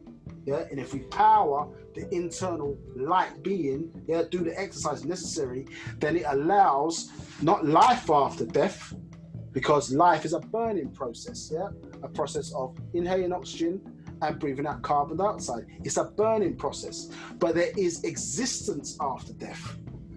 If we power the things necessary to make the transition, which they spend a lot of time in this society paying no value to, so that basically when you get to the point of death, if you are not vibrating at the correct rate, or your last thoughts or thinking are all fear-based because you don't understand what takes place after death, then as you split into these many energy particles, they can be used or will be vibrating at those lower forces from 1 ether to 6 ether, where we become an etheric battery for these adverse, discarnate entities to feed off of. Their ghostational forces, as opposed to transitioning to be to those higher states of vibration of our ancestors. So one of the things of us transforming the way we're doing things, transforming the way we're thinking, transforming back into Nathara, becoming those etheric beings again, is that we will be able to pull all of that connected energy that relates to our genealogy out of those lower realms, understood, yeah, and put them back in with us and connected back to our race, to not be used by those lower discarnate entities. So when we look here, I love this particular statement in one of the scrolls, 18+18. It talks about so we're basically, your skin color is dictated by your Yakasat gene. So our blackness, which is able to absorb all of this light particles, light energy, understood? Yeah, so we're getting information from what? From your outformational ancestors into your informational present being. This is what we're unlocking, that lock, and opening back up again. Understood? So we have that direct connection. Yeah, same like where animals sometimes know the right place to be in certain times where danger is occurring. We are supposed to be receiving information and being able to process outformation, understood, in our informational body. It transforms us and it informs us. Understood? But until we get to that point, they send an example or a teacher to guide us through that process. And those obviously who are worthy or develop themselves within these challenging days and times, because all of us are a culmination of everybody who lived before us. Do you understand? So we are holding, all of us as individuals, we are holding the fate of our race based on the decisions that we take, or the fate of our genealogy based on the decisions that we're taking and making right now. Okay. So, excuse me. So you know that those forces of Zupu and 9 ether for many years, and we will talk about J. Edgar Hoover a little bit in part 2 of this class called History, his impact or adverse impact on the progression of black leadership and the dissemination of Nupu. You said that this was always a plan, that they were expecting the rise of a Messiah. So whilst we may think it appears crazy that we're talking about beings incarnating or extraterrestrials incarnating to inform the race, understood? Because as we expressed earlier, to know a people, you have to grow with them. So to be able to design a doctrine that works and is tailored, you have to come in and understand who and what they are, and then design the medicine appropriate for the cure. And interesting enough, yes, to do something with us, why do you use the Bible, why do you use Quran, why do you use this, etc. Well, in a lot of these cures, it's part of the poison, isn't it? Yeah, they call it a vaccine or whatever. You understand? So part of the poison is in the cure. You know what I mean? To condition the mind to protect itself, as I say, in this instance, from the white magic cast by those original Adamite women, understood, through this Wicca science. So here, this is an article taken from The Guardian in the UK, 4th of April, and it talks about the fact that Martin Luther King, when they had uncovered some of these records for, I think, the Freedom of Information Act, I'm sure it's called in America, but Freedom of Information Act Basically, that one of the key people that was kneeling by him when he was shot was an FBI agent. You understand? Excuse me, a CIA agent, excuse me. A CIA agent who had basically infiltrated the circle. Now, that COINTELPRO strategy started with Marcus Garvey. You understand? It didn't start in the 60s. It started way back when Marcus Garvey. So they have been there infiltrating these organizations. And interesting enough, FBI, as it should be there, is supposed to be an organization that deals with criminal acts. But in this case, we see that J. Edgar Hoover had a spiritual agenda. I say that again. It's supposed to be dealing with criminal acts. But in this case, the rise of Messiah, that is a spiritual agenda there. So the question is, who are they and who are the sources and forces that sit behind these individual characters? So we're just going to explore him and some others of prominent people in history in part 2. So, who we are, independent nation since 1992. Now, in terms of tone changes, our land, which we are currently displaced from, where the Musbatu and house will be Musbatia, and excuse me. And our teacher, Dr. Malachi Z, was kidnapped on 8th of May 2002.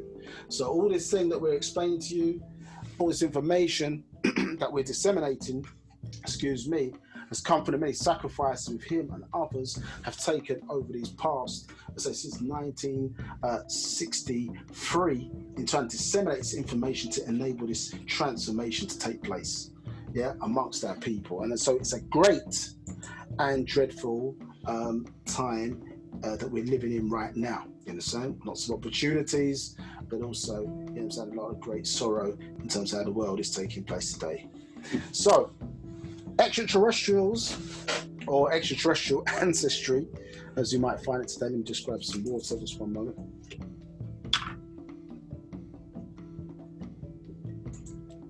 Any questions? No questions. No questions. Okay, no problem. Towel tack. So, what we're finding now with the work that current society today has done in the human genome is evidence of out-intelligence programming. So the fact that within our genes we are finding things there which are evidence of that an origin outside of the planet Earth. Understood? Yeah, and this is something that as Negroids or black people, Nagaru or Nagaranadu, that we need to start paying more attention to things which are currently going on in the world that are not atypical, you understand, which the Mukasu is to seem black culture or black this, whatever the case may be. But starting to pay attention to things that they don't really want you looking at. Yeah, because in the genes or the genetics is obviously the story about who and what we are. And so when we look at things, as you see here, FOXP2 box protein, FOXP2 on the 7th chromosome. So this enabled us to have intelligent speech. Intelligent speech. Understood? From going from a click sound language like Khoisan into more complex languages like we have Sabaic today. And this is because our ancestors under a program called Project 24 put certain skills in the DNA. To trigger off at certain points. Certain skills from the male's energy or male DNA come from the Orion star constellation, and skills from the female DNA coming from the Wu-Sabat or the Sirius star constellation, which you see here. 9 sets each of different skills, which is why certain people are born with a person who can, for example, draw a photorealistic image of a scenery or a person. That's not the average skills of most people. Understand? But these are things that were programmed, for example, into the DNA, triggered and obviously passed down, transmitted throughout the generations, and why certain people have certain skill states. Some people are inherently born with them. Some people can still be good at a thing and just learn it. There's just some people who can just knock that off the top. And this is evidence of programming in the genes. Yeah, DU1-1220, which we're going to get into again in part 2 of this class, called the designer gene. Yes, which creates savants in the genome of human beings. But this again was an Anunnaqi project with the Pleiadians mixing DNA with the Simians as well, which created an obsessive type behavior in human beings that you see in certain types of savant. And the word savant, we'll probably get into a little later, is linked to the word servant.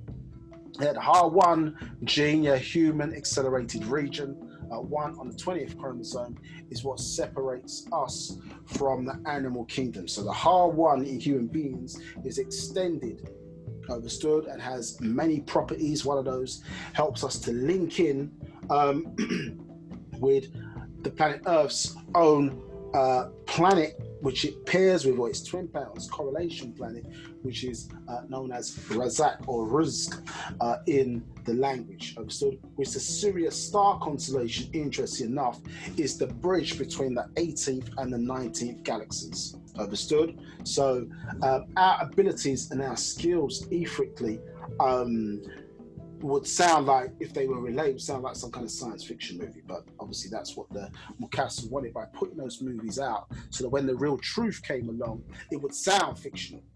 So well, it may be fictional for them, but for you, it's part of your story. Understood? Yeah. So one of our higher ancestors, or the link to that higher ancestry, or that 19th galaxy, is Razak or Rizq, and it means provider. Understood?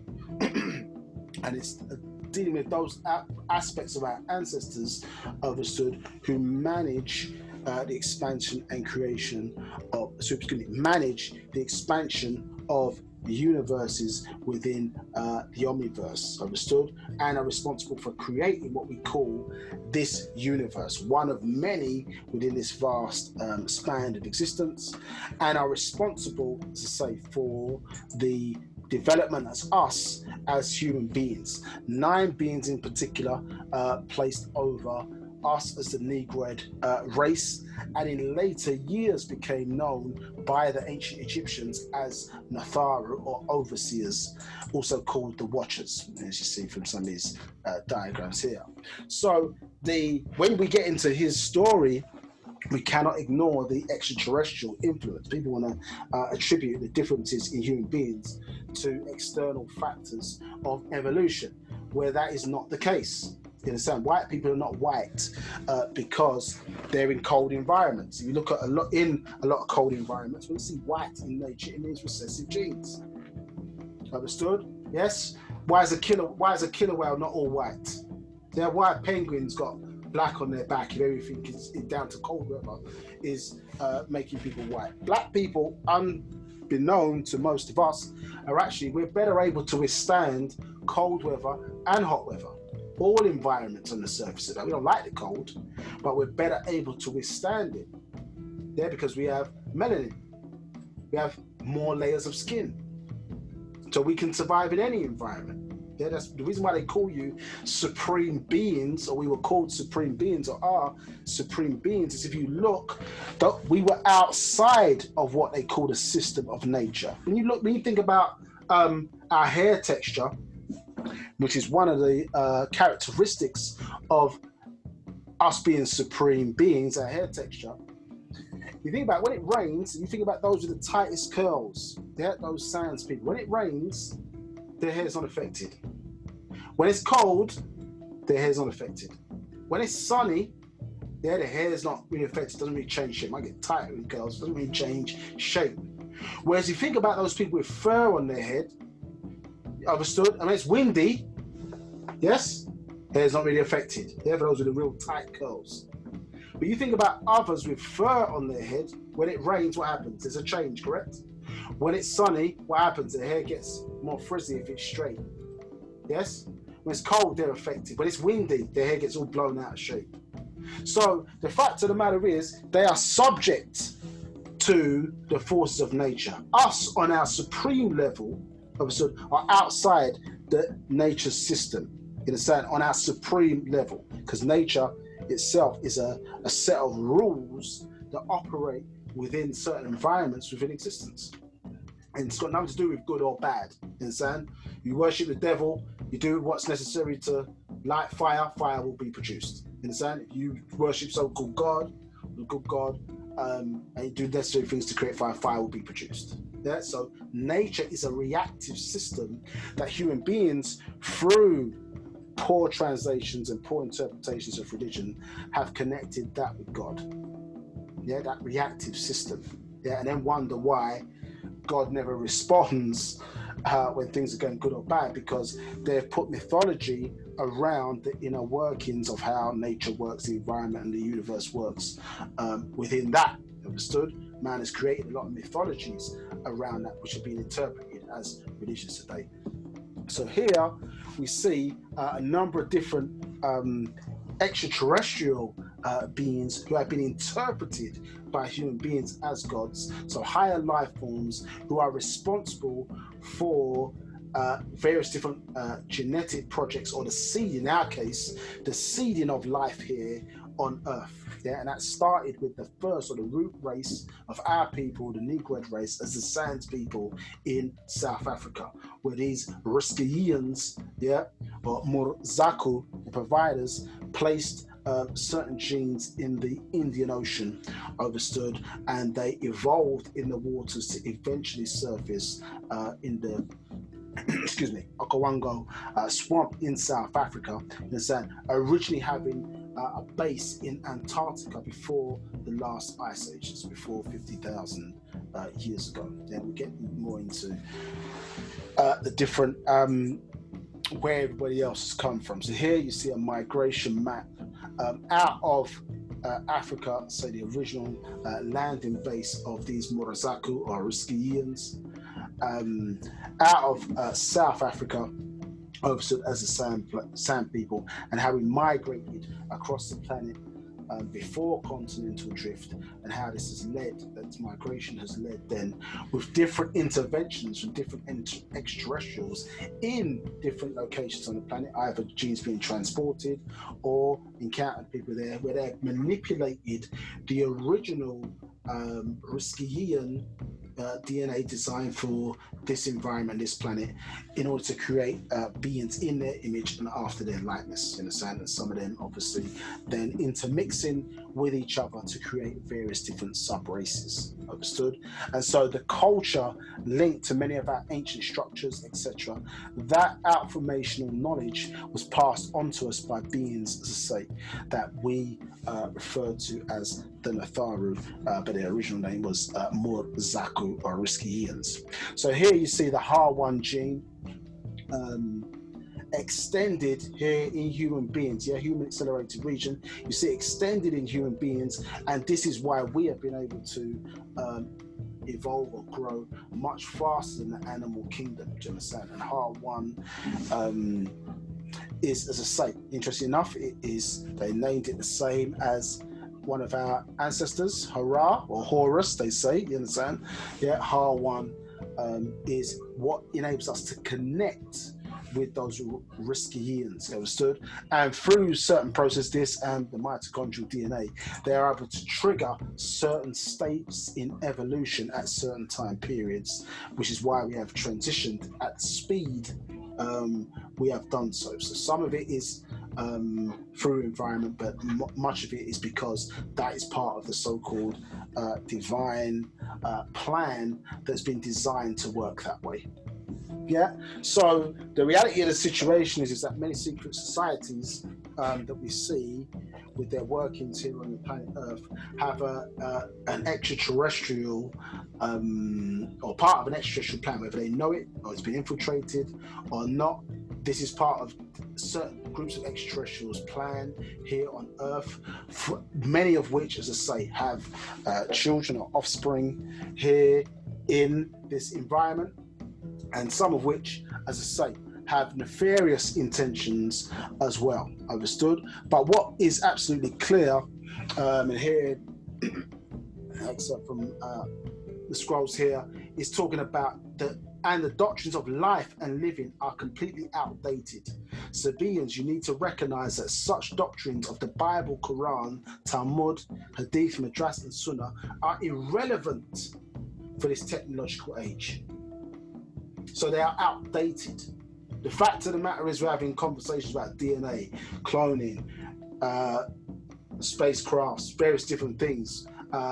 You know, a book that was translated by people who lived in the 15th, 16th century, they ain't got no clue on what is taking place in the technology that's about today. But we're going to place our souls and our fate on information translated. So remember, translated, so they didn't even understand sometimes what they were looking at. Translated by individuals. This is where we place our souls on. No, your ancestors have got more love from you than that. They birth teachers from amongst us to come and raise our intellect and give us new information this day and time, not old cycle information, new information to prepare you for the day and time that we're in, for survival and progression.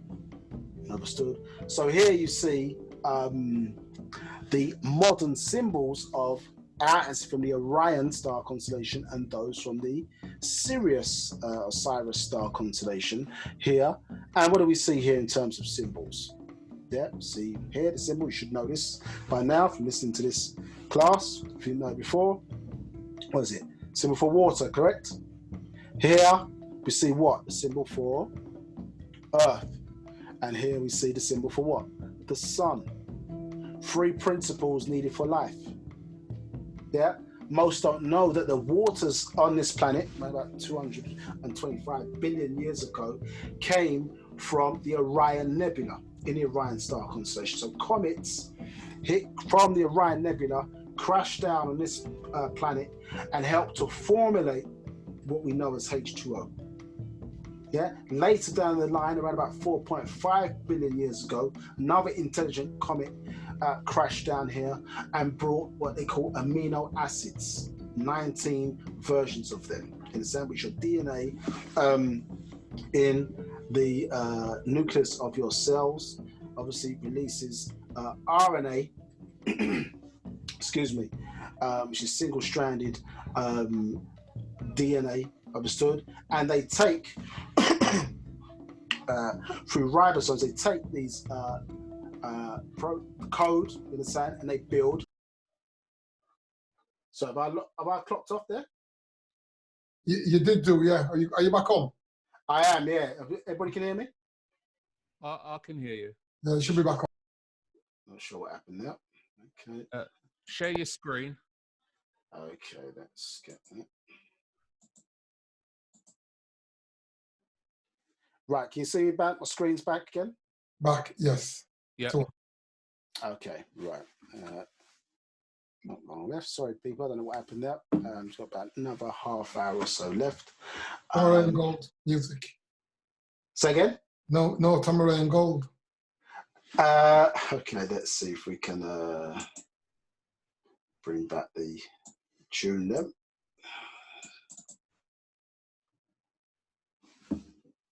Yeah, is that back? Not yet. No.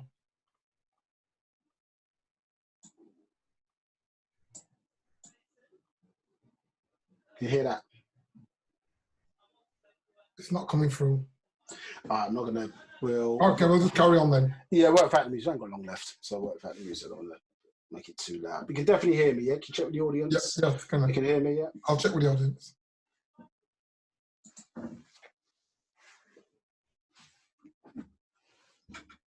Yeah, the knowledge was too heavy for Zoom. Oh, sorry, people. It's probably too heavy. Yeah, man. Yeah, we're still coming through. Okay, excellent. So, so basically, you see these symbols here, and so what is good? We need to try and learn to reread the symbols again. I know it may sound easy for me saying it, but you put your mind to it. You know, once you get into some of these books and the scrolls, etc., you know, these will start to become more apparent to you. Yeah, and start to look at the systems that our ancestors put in place and how those things play out today. Because we spoke in symbolism a lot of the time to keep knowledge away from the fall. Now, when you look at this, the symbol of Sirius, we see an eye there. And that's a really interesting symbol there.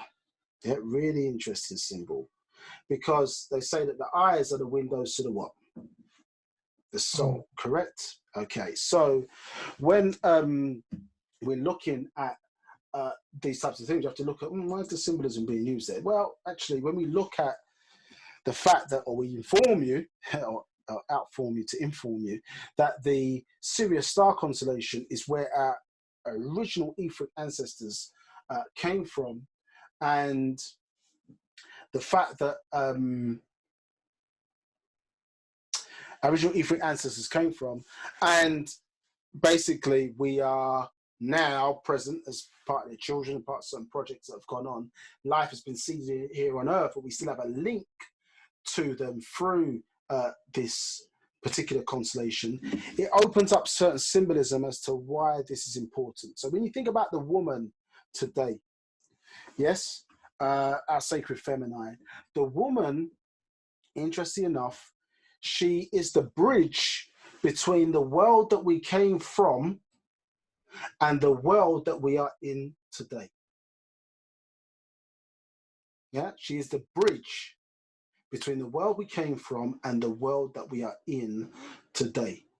Now, interesting enough, when we come into this world, we are born upside down.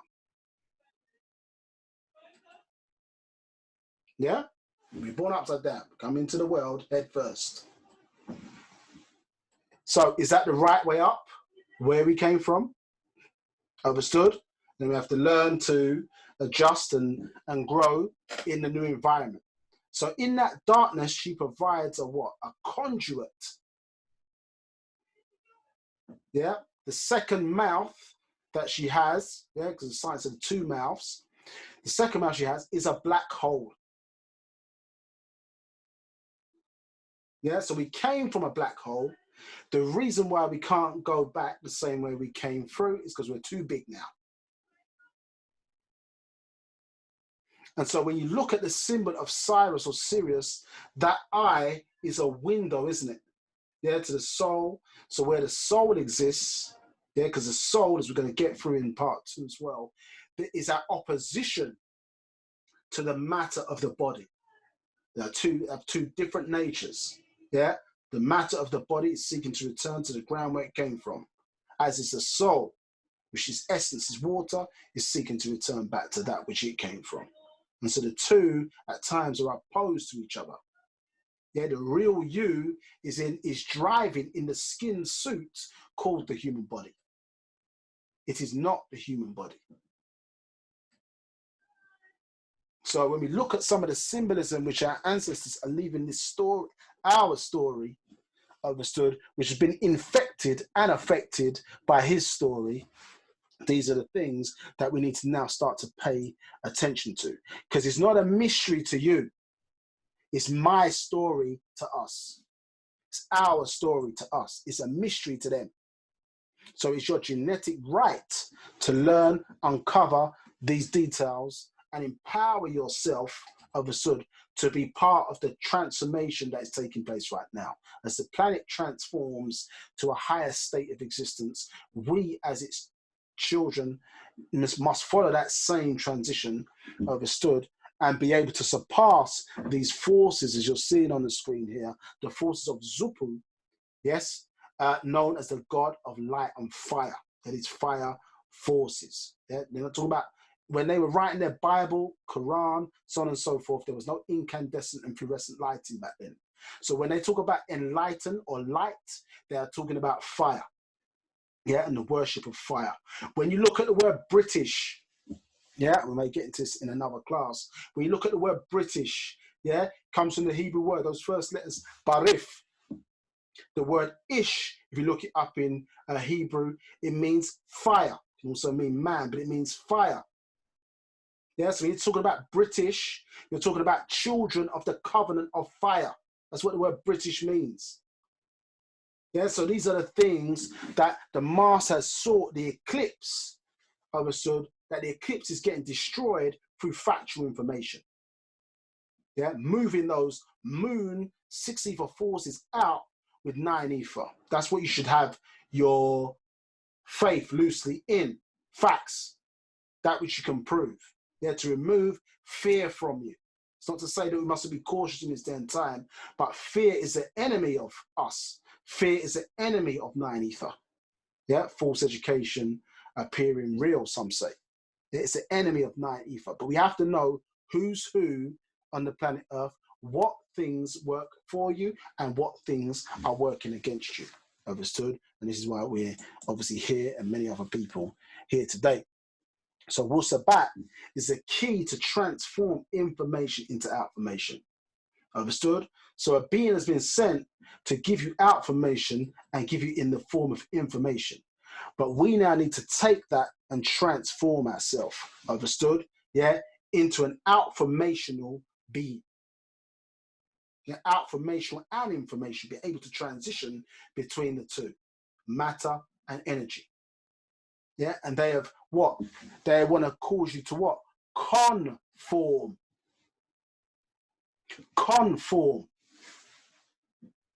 Yeah, one interpretation of that is saying contra form, to go against form or go against the original form, as we find in their religious or their white magic teachings. Yeah, in their teachings, God is an old white man in heaven. The opposite of white is what? The opposite of God is who? So who are we in their culture? So you wonder why they're treating us so negative and bad, because to them, we are the... Yeah, so somebody tricked you. Is God really the devil and the devil really God? Or is it all crap and we have to go back to a time where none of that spell casting was in play and go back to the original source and force of our power, Nupu and 9 ether? Understood? So this is Wu-Sabat as that medicine for you in this day and time. You understand? They know who you are. We have to get to know who we are.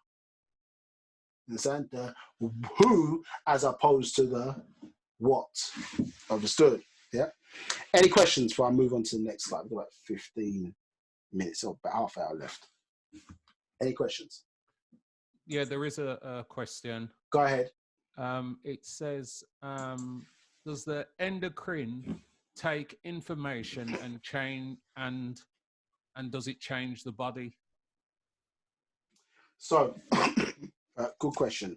So, what happens is that your endocrine glands sit within a socket, and there's an updated Nawapic word, but excuse me, Sabatic word, but I can't remember it at the moment. The word that they use is chakra, isn't it? Our word is Arushat. It has another name, so forgive me.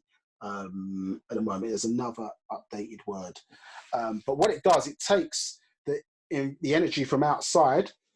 Yeah, much like you think about a power station, works with a transformer, and then that transforms the energy down to a level that one can use for their home appliances, i.e. through a plug.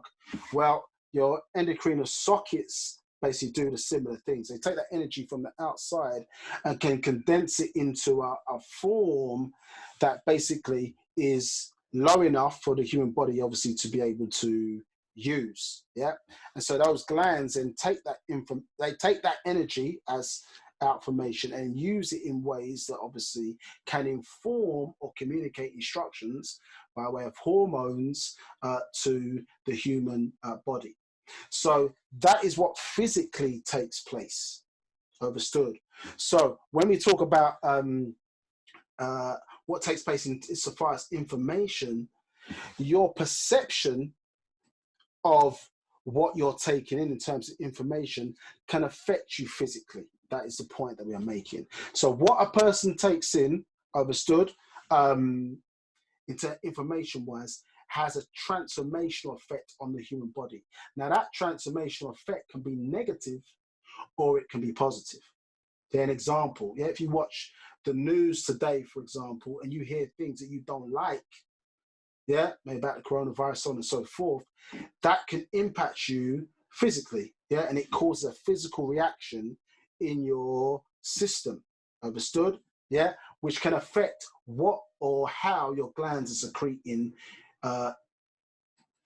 information in the form of hormones. And that can mean certain things that should have been expressed or secreted being suppressed, yeah, or certain things that can be secreted, maybe being over secreted or expressed, understood. So this is what we talk about when we're saying information can affect a person physically in this regard. So what you take in is highly important, and it affects, as I say, the way you see things. A person who studies, you think about a doctor, for example, who's able to look at a person who's, look at symptoms that are showing, I don't know, a person who has a disease that has external symptoms. A person who is ignorant of that may not see those things in the same way.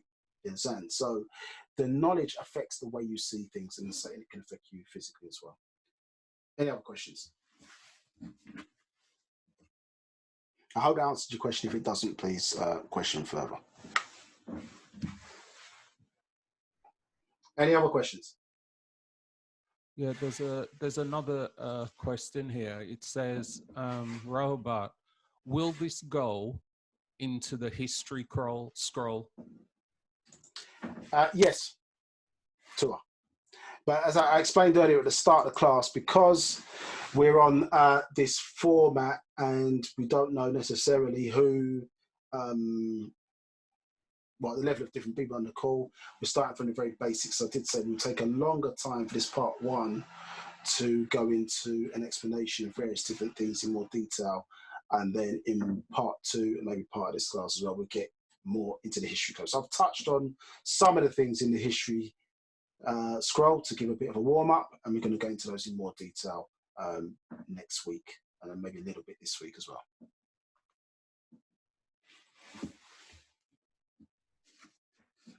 Any other questions? Not that I can see here.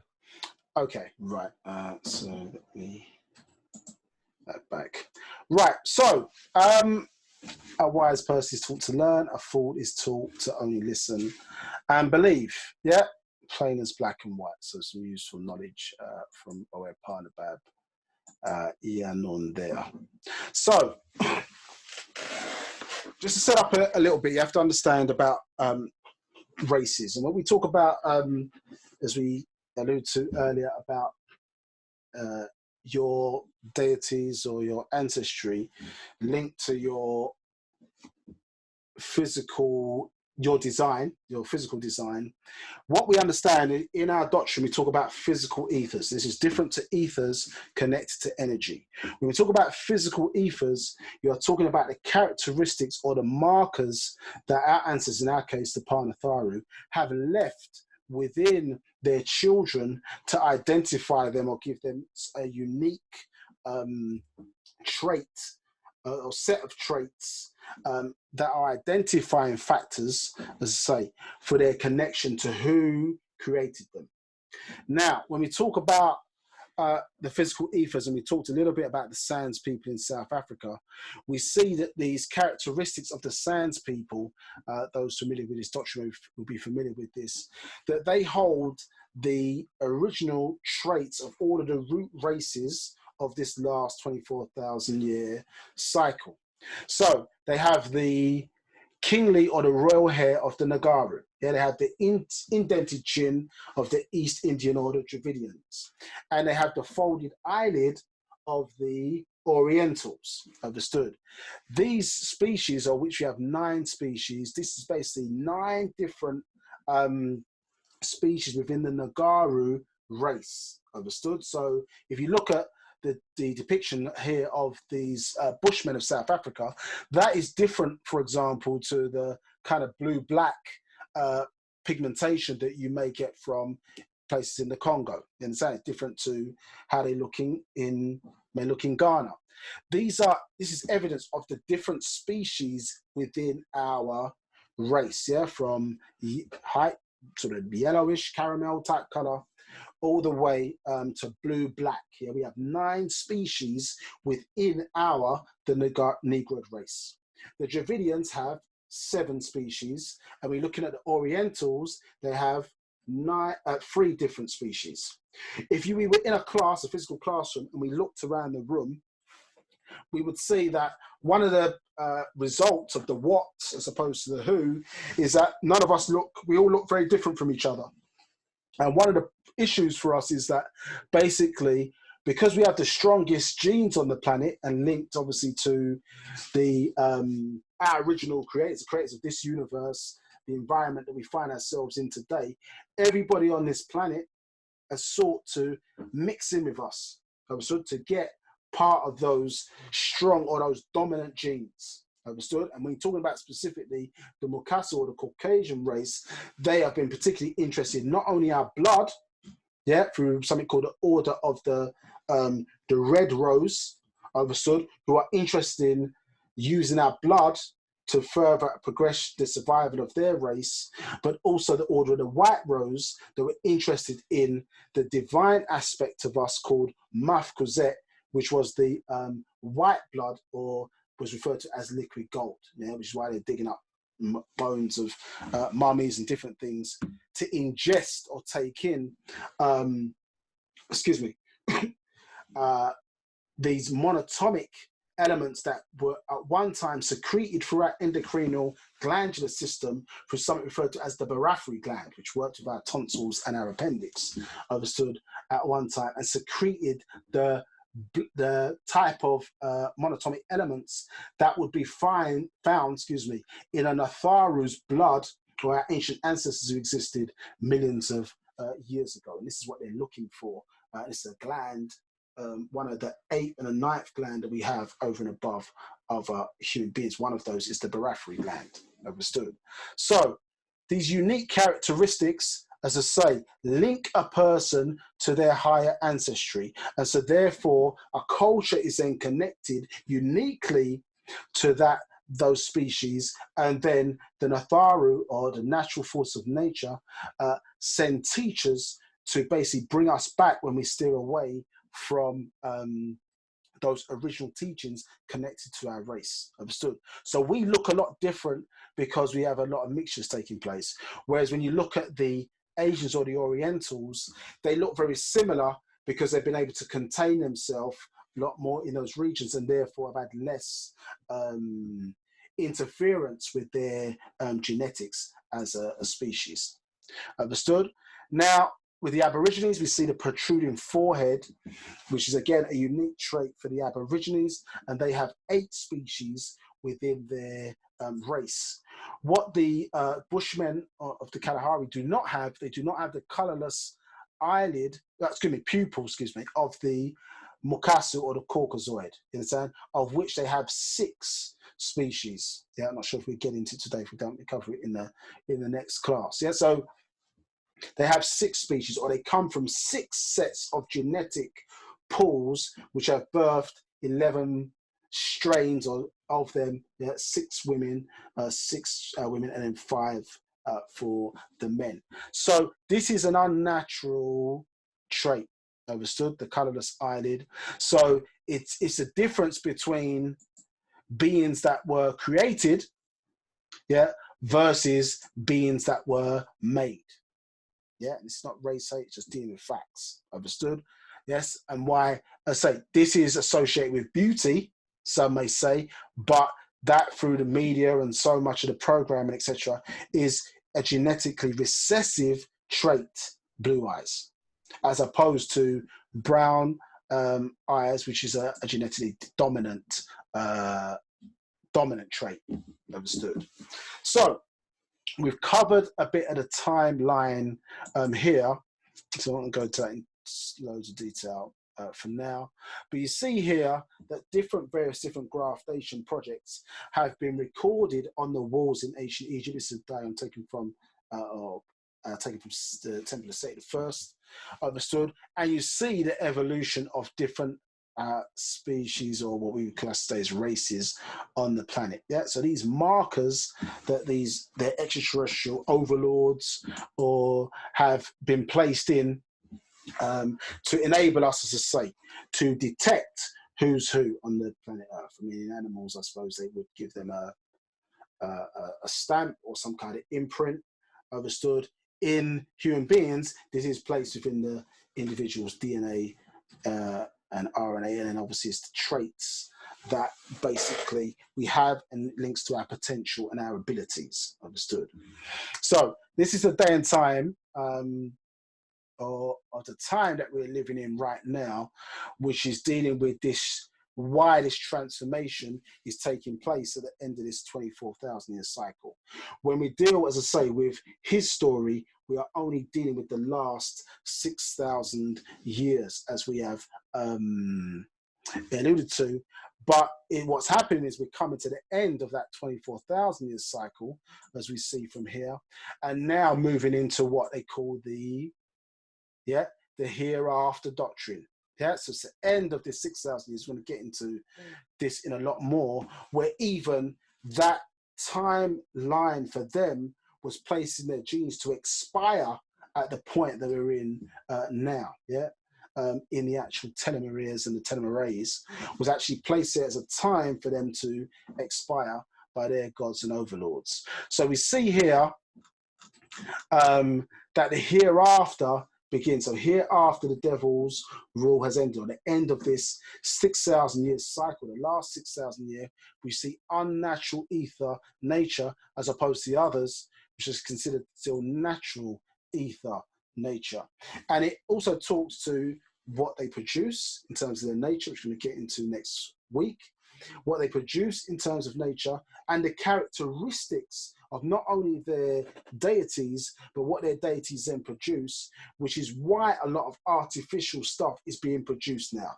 This also ties into the evolution within existence called the cloak of existence, where we're at now. We're coming to the very end of certain cycles, basically lining up with each other, and a new world is beginning. So hereafter is when, let's say, the nines alignment, the devil's rule ended, hereafter. But then in here you see when the alignment takes place is what your 2012 is all about, which is the rise of the female back to power. So this is basically where we have a black hole, a large black hole in the center of our universe or galaxy, and the axis of the planet starts to point towards the center of the galaxy, and then every 13,000 years or so it starts then to point away from the center of the galaxy.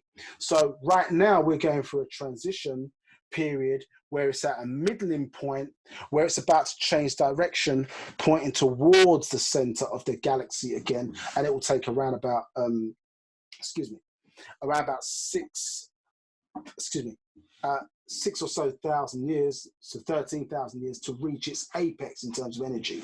But when that transition happens, basically it causes a change on the planet, which is basically why people are feeling also spiritual all of a sudden, etc., etc. But it is the rise of the female back to power. So you have the up to 1970, which was the mastering of religion, those first 30 years. Then they refer to that as the hereafter doctrine. Hereafter that rule has ended, so now into the new cycle, where we're now getting this new cycle information, actual facts, parts, so on and so forth. And then after the 2012 event, which is apex, then that is known as the thereafter. Yeah, the rise of the woman or the sacred feminine back to power. Understood.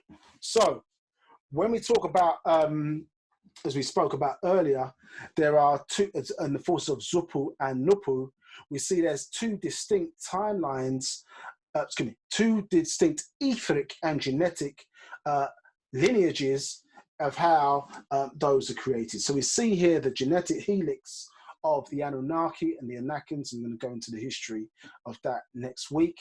Yeah, and how they use the combination of chromosomes from or genes from the Pleiadians, understood, that created this Adamite.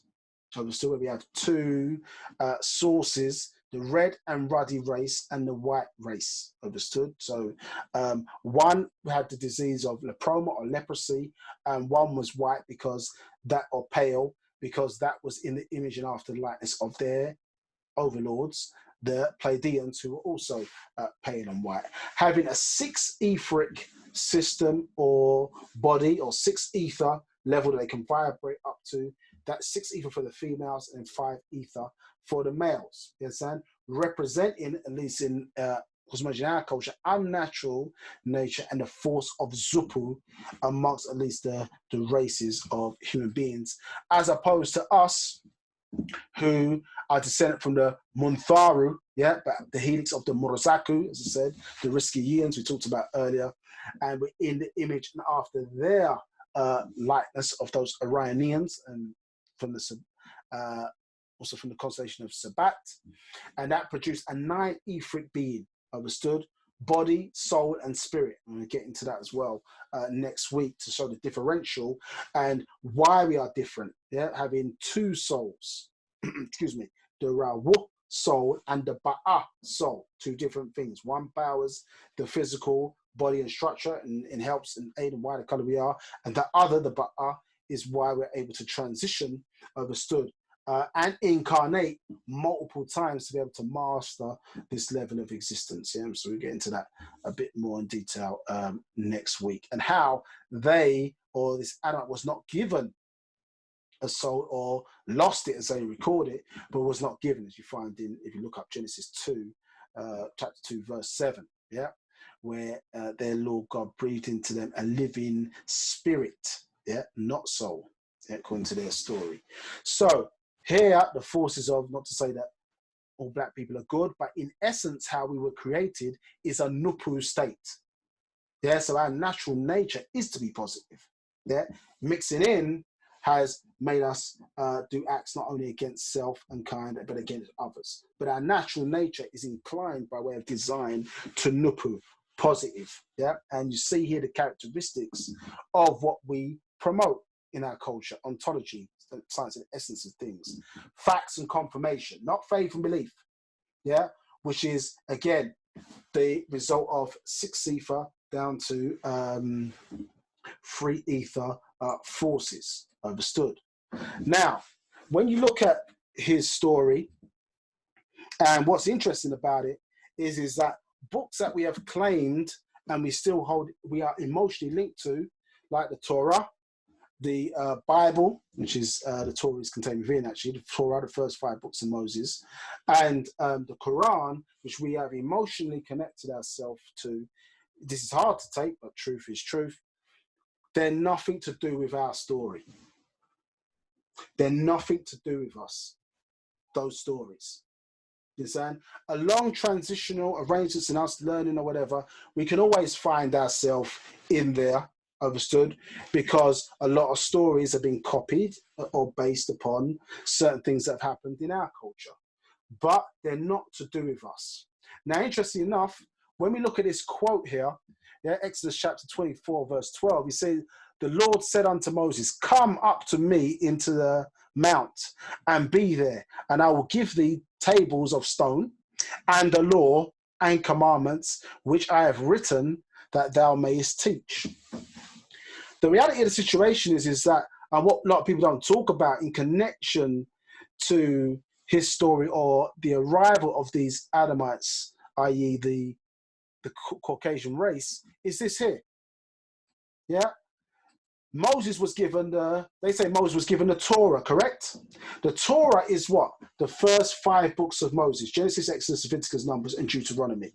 And when we look in the language here, yeah, through blueletterbible.com, we see that the Torah, i.e. the first 5 books of Moses, yeah, the Torah, look it up, don't believe me, check it out. The Torah here is only the law. He was also given what? Commandments, and given what? Tables of stone. So the question is, where are these books? Where are these what he was given on scrolls? Where's this information? The reality is, it is the Enuma Elish and the Atra Hasis. Understood? These are the books that talk about these their overlords or gods, yeah? Who God is, who the Lord God is, who the Most High is, who the Almighty is. And these different terminologies, job titles, as we spoke about earlier, but who is sitting in the seat? Yeah, the Enuma Elish and the Atra seat with the 2 tablets.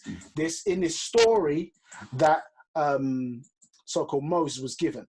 You understand? Which holds stories, interesting enough, for those who do that research of a creation story, of a flood story, but introduce these beings called the Anunnaqi, which the Bible talks about as the Anakim. Now here again, Exodus 34:1, we see that, and Lord God said to Moses, how these 2 tablets of stone, which like unto the first, remember he broke them. So I'll write upon these tables the words that were in the first tables, which thou breakest. Understood? So here, these tables are not the Torah. You see the word there, luak. So they're not the Torah. Now, the Torah is the law, the first 5 books of Moses. So he was given these 2 tablets of stone here, which again allude into who their gods were and how and why they were created.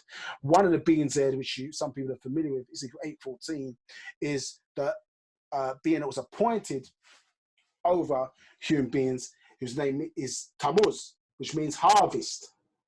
And then why is his name harvest? Which is something that we've also need to get into and talk about. Yeah. So we've talked a little bit about these unique characteristics or traits. I won't go over that in too much detail. But obviously what it's showing you is that these are markers, genetic markers, placed in the genes by extraterrestrials, or in our case, modern day terminology, would be our ancestors, yeah, as opposed to gods and deities and other terms which are being used. But here, interesting enough, we look at his story, yeah, we see prehistory, yeah, the master's giving you certain terminology and titles, yeah, pre-Adamite, prehistory, which you're going to get into, because we need to talk about the Dravidian Adamite that was created around about 42,000 years ago, on down into the creation of the Caucasian Adamite of around 6,000 years. So we've got 2 strains here, yep, the Nordic race, and then we've got, which is the white race, image and art of the lights of the Pleiadians, and then we have the red and ruddy race, same line, but they were basically cursed with leproma or leprosy in the genes, according to the biblical story. You understand? So what we need to do, we need to kind of go through the biblical, clean up the Atrahasis, what's in the Enuma Elish, and then obviously you get the actual facts of what really took place and what happened and why. Yeah. So the Bible, as it's talking about here, calls them by their names, but none of the biblical stories have been proven to happen outside of the Bible itself. Excuse me, and the other monotheistic scriptures like the Quran that support that narrative. So outside of it, they haven't found any proof of Adam and Noah, these different characters, ever existed. And this is where the confusion comes in, and what's caused because of the way in which the book is structured and written. Just because something has a name, just because something's old, just because something's been around for a long time, doesn't make it true. Yeah, it does not make it true. And this is why the confusion comes in, because from a perception point of view, we're looking at the beginning, or we looked, or some of us look, some of us still do, look at that beginning as the beginning of us. Yeah, when in actuality, we are pre all of that. Yeah, in fact, have our own time system, yeah, which begins with firsts, not seconds. His begin with seconds because he came along after or second. You understand? Where our time begins with firsts or moments. Understood? So when we talk about a beginning within the beginning, we see that they come from 6 pools or genetic sources or pools. Understood? And here, see Cro-Magnon, Neanderthal, Homo erectus, Heidelbergensis, Denisovan, and the Adamite race Homo Sapien. So the Femi 6 as opposed to Femi 9 gives you 6 species or 6 strands of their race. When you add it to the 5 masculines, because they only vibrate up to the 5 ether level, that's where you get your 11 tribes combined. So remember, many years ago, the master talked about, the 11 tribes of Canaan are symbolic of 11 different graftation projects. Yeah, and all these years later, you now found the detailed explanation of what that relates to. Understood? But they come from 6 gene pools. Yeah, so it's a beginning within many beginnings. But for his story, that's where it starts from. Understood? Not where it's written down, but what is found. Yeah, what is found and what we know about them and what the genes don't lie as well in terms of the the telomeres. Yeah, which is dealing with the timeline, obviously, for their race. So see here, and interesting enough,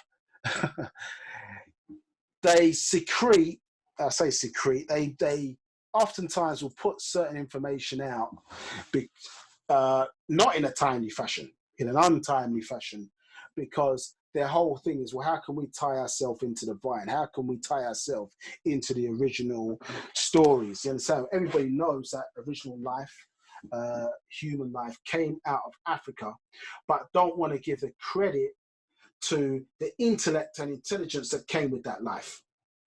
You understand? You know, even when we talk about the pyramids of Giza, the pyramids of Giza were renovated. Understood? They had to get the information for the construction from the little people down south. Understood? Yeah? At that time, excuse me, in that region, pre-dynastic ancient Egypt, where the real knowledge and power was, the little people. Understood? Yeah, so, but we all originate from the science people. Understood? So maybe when we see them, we should bow out of respect, because without them, none of us wouldn't be here. Understood? So when we talk about human or human beings, then yeah, phonetically we see there the different hues of different beings related to the amount of energy, I suppose, that is manifested within their being. So us as the darkest or the blackest of race represents a lot of energy, whereas suppose people who are colorless, that represents low or no energy, as we see, you know, summer versus winter. Yeah, winter, a period of snow. This is a time of low energy. You know, a time of death. And obviously in the cycles, we see that kick back around again and things start to renew and grow, where we see a lot more color coming back into the scheme of things. So on our ether levels, we see here basically the different races plugged in, almost like, and this is probably a good way to picture it. So Wu-Sabat is vibrating on a certain frequency that only allows certain people connected genetically to attain or access that particular set of information. Doesn't mean it's only for black people, it's for us predominantly, but then for those who, anybody who shows interest. But on a vibrational rate of that connection, we're vibrating to achieve or stay in contact with that frequency. So there are others who do not have the apparatus here to achieve those higher levels, frequency levels, to obtain that information, because they are limited by their own design, in the sense, genes, etc., etc. So your religion is designed to sync you in with that. Much like in a person's home, they've got a number of different electrical items. They've got which use the internet, for example. So you might have your computer, you might have your whatever, your TV box, many different things, phone, etc. And they're all designed to access or vibrate on a certain aspect of the register, yeah, the frequency range, so they don't interfere with each other. And in a similar way, the fact that we look different, in the ethers, we are registering in different ways, so they don't interfere with each other in its purest form, unless obviously human beings then combine or mix, etc., which then allows maybe lower forces of a certain mindset then to access the higher levels of ether. Understood? Yeah. And we'll go into this in more parts as we run out of time here at the moment.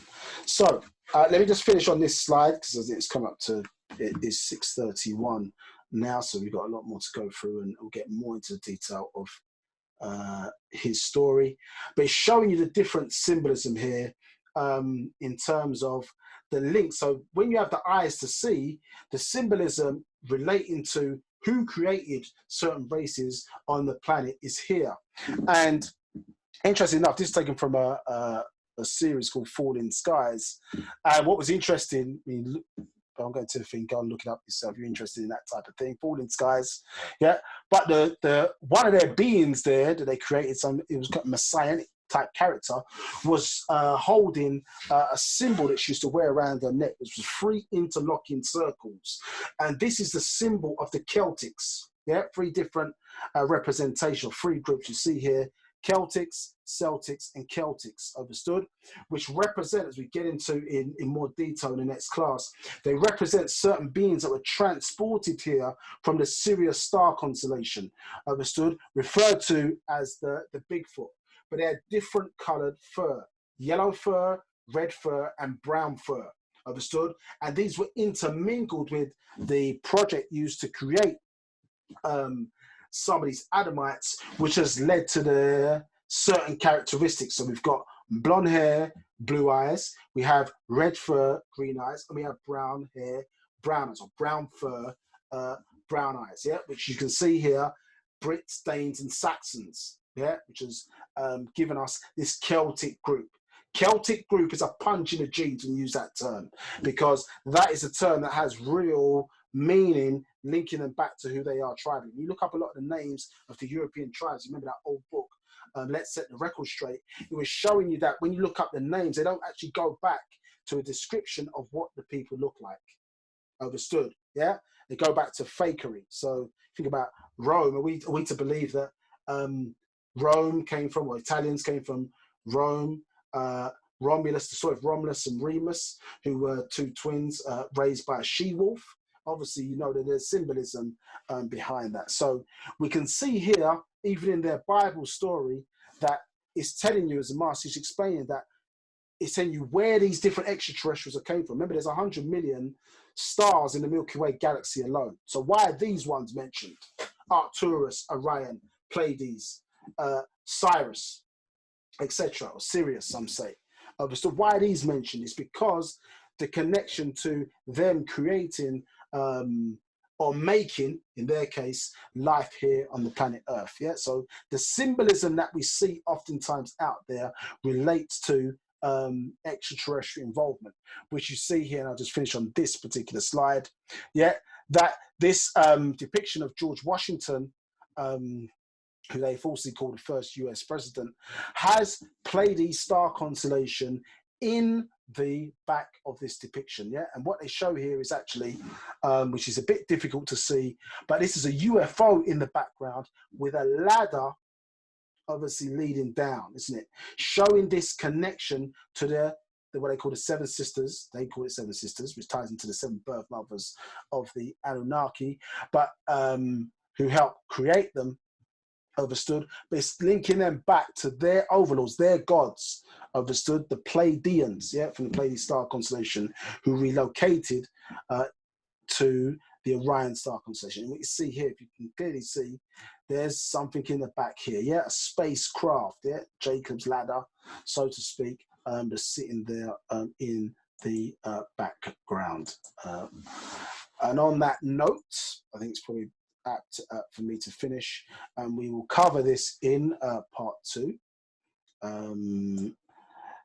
So for those who are want a bit more detail, so we took a longer time to do a longer introduction today, just to give you a feel, look and feel of Wu-Sabat, who we are, so on and so forth, so that we could then set the stage for us to get more into the Adamite, the history, actual fact. And we're going to cover these areas in more detail. We'll finish it off, cover this in more detail, and then get into time, etc. So shorter introduction next week for any new people joining, and then as they get more detail into the actual fact, very interesting stuff. Here you see a picture of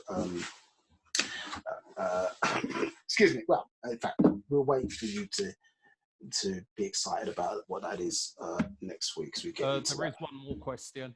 Yeah, go ahead. The question is, where is it? Right. With the rise of the feminine, where is it?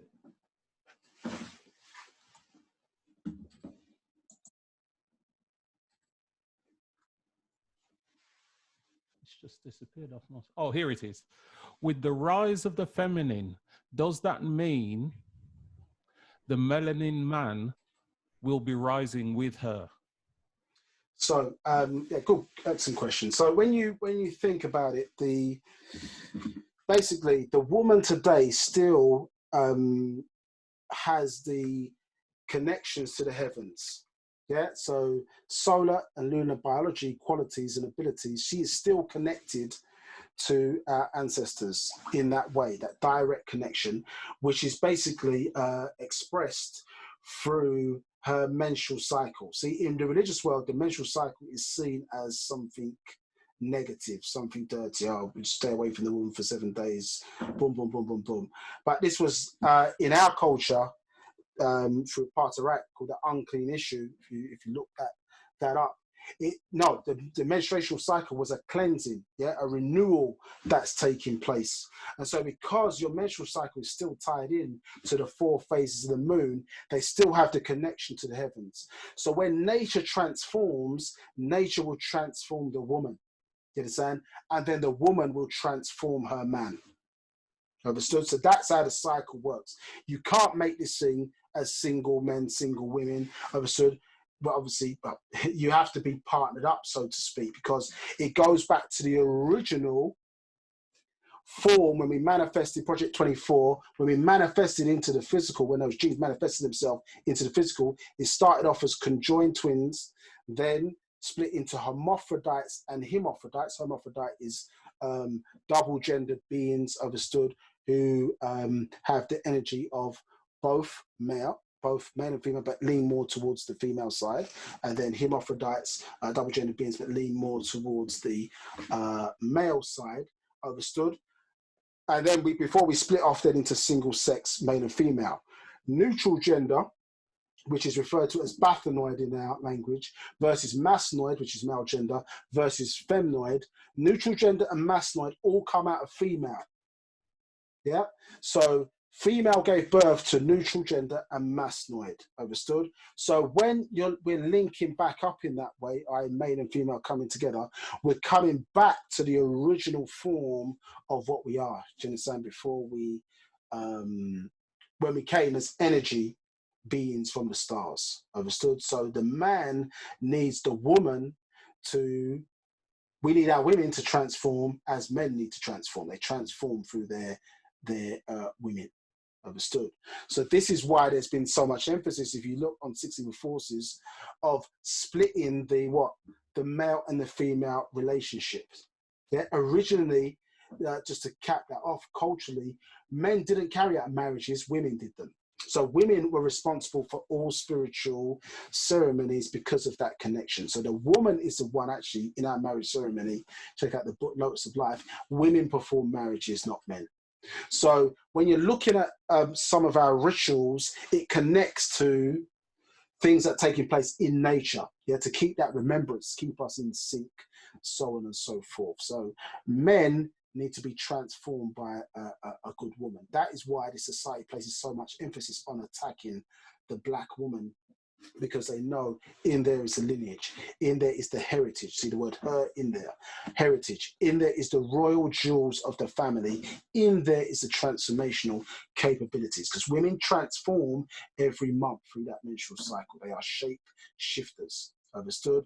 And so you transform your man into, the nature will transform you first into deity, and then you will transform your man.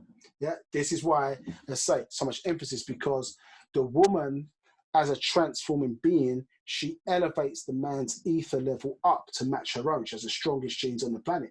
But consequently, which is what they don't teach in the science of sex, they think they're teaching about the art of sex, it's about the science of sex. If she mixes with somebody who has a lower vibrational rate than hers, her ether level drops down to match her man, so they're able to produce children.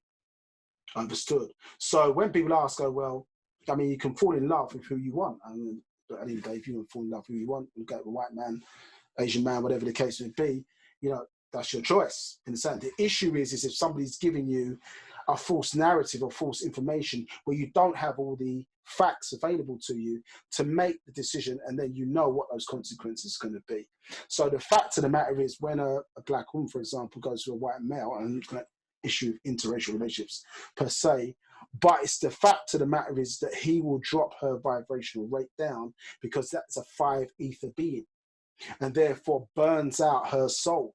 So before she passes or transitions, she would need to then link back up with somebody who has stronger genes, i.e. the black man, to relight that fire again. So this is the problem sometimes with all this interracial, or maybe we do a class on this about the science of how genes work and how it's connected spiritually, because the thing that our Nathara or ancestors say and can convey through the master teacher is that you all just need to know. You need to know the facts about how this whole thing works. Understood? And whatever decisions you then take, you inherit the consequences of that. You understand? So you have to understand, why are they saying fall in love and not rise in love?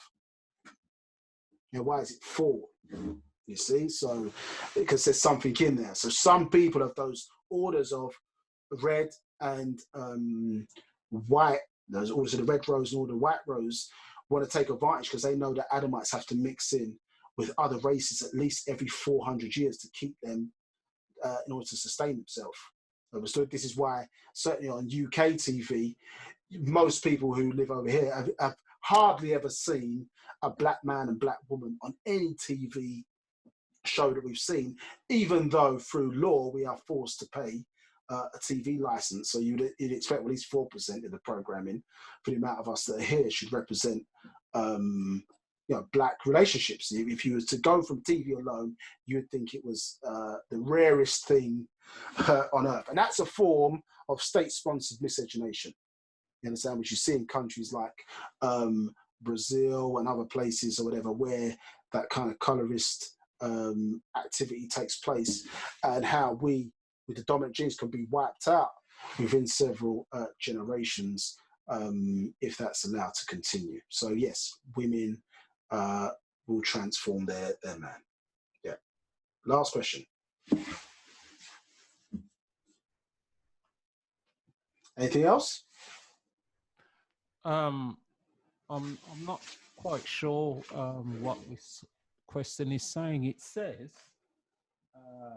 Kelitis from Sirius. So now does the Pleiadian made them? That's what the question says. I'm not quite sure what. Sorry. Killians? I really can't make. I can't make sense of it. It says Sirius. So now does the Pleiadian made them? I don't know what that means. That was the last question. Okay. Yeah, I'm not sure what that is. If they'd like to repose the question, repose or clear it up, or I will go into that in more detail in part 2. We'll deal with the nature of Adamites and then walk you through Enki, Enlil, Nana, some of these characters, and how the Pleiadians' involvement crosses over with the Anunnaqi, because I can feel that may be a little confusing. So here you're seeing a depiction of an Anunnaqi, then you've got the Pleiadians. How do the stories or the creations of them cross over? So the confusion is you've got a biblical story, and then you've got what actually took place, and so we'll straighten that up in part 2 in a lot of detail for you. I can see one more hand raised. We'll take that and then we'll close that up. Is that hand raised? Manthu, is that hand raised?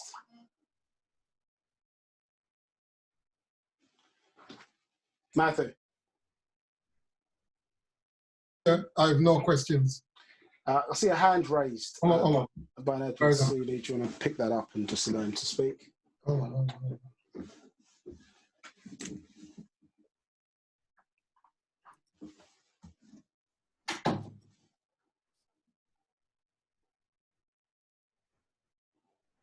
Let me pick him up. I got him. Yeah, Edward, do you want to speak? What's your question?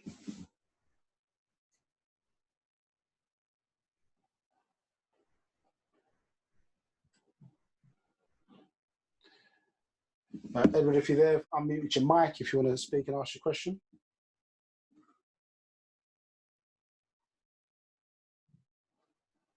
Okay, maybe there's a bit of problems there.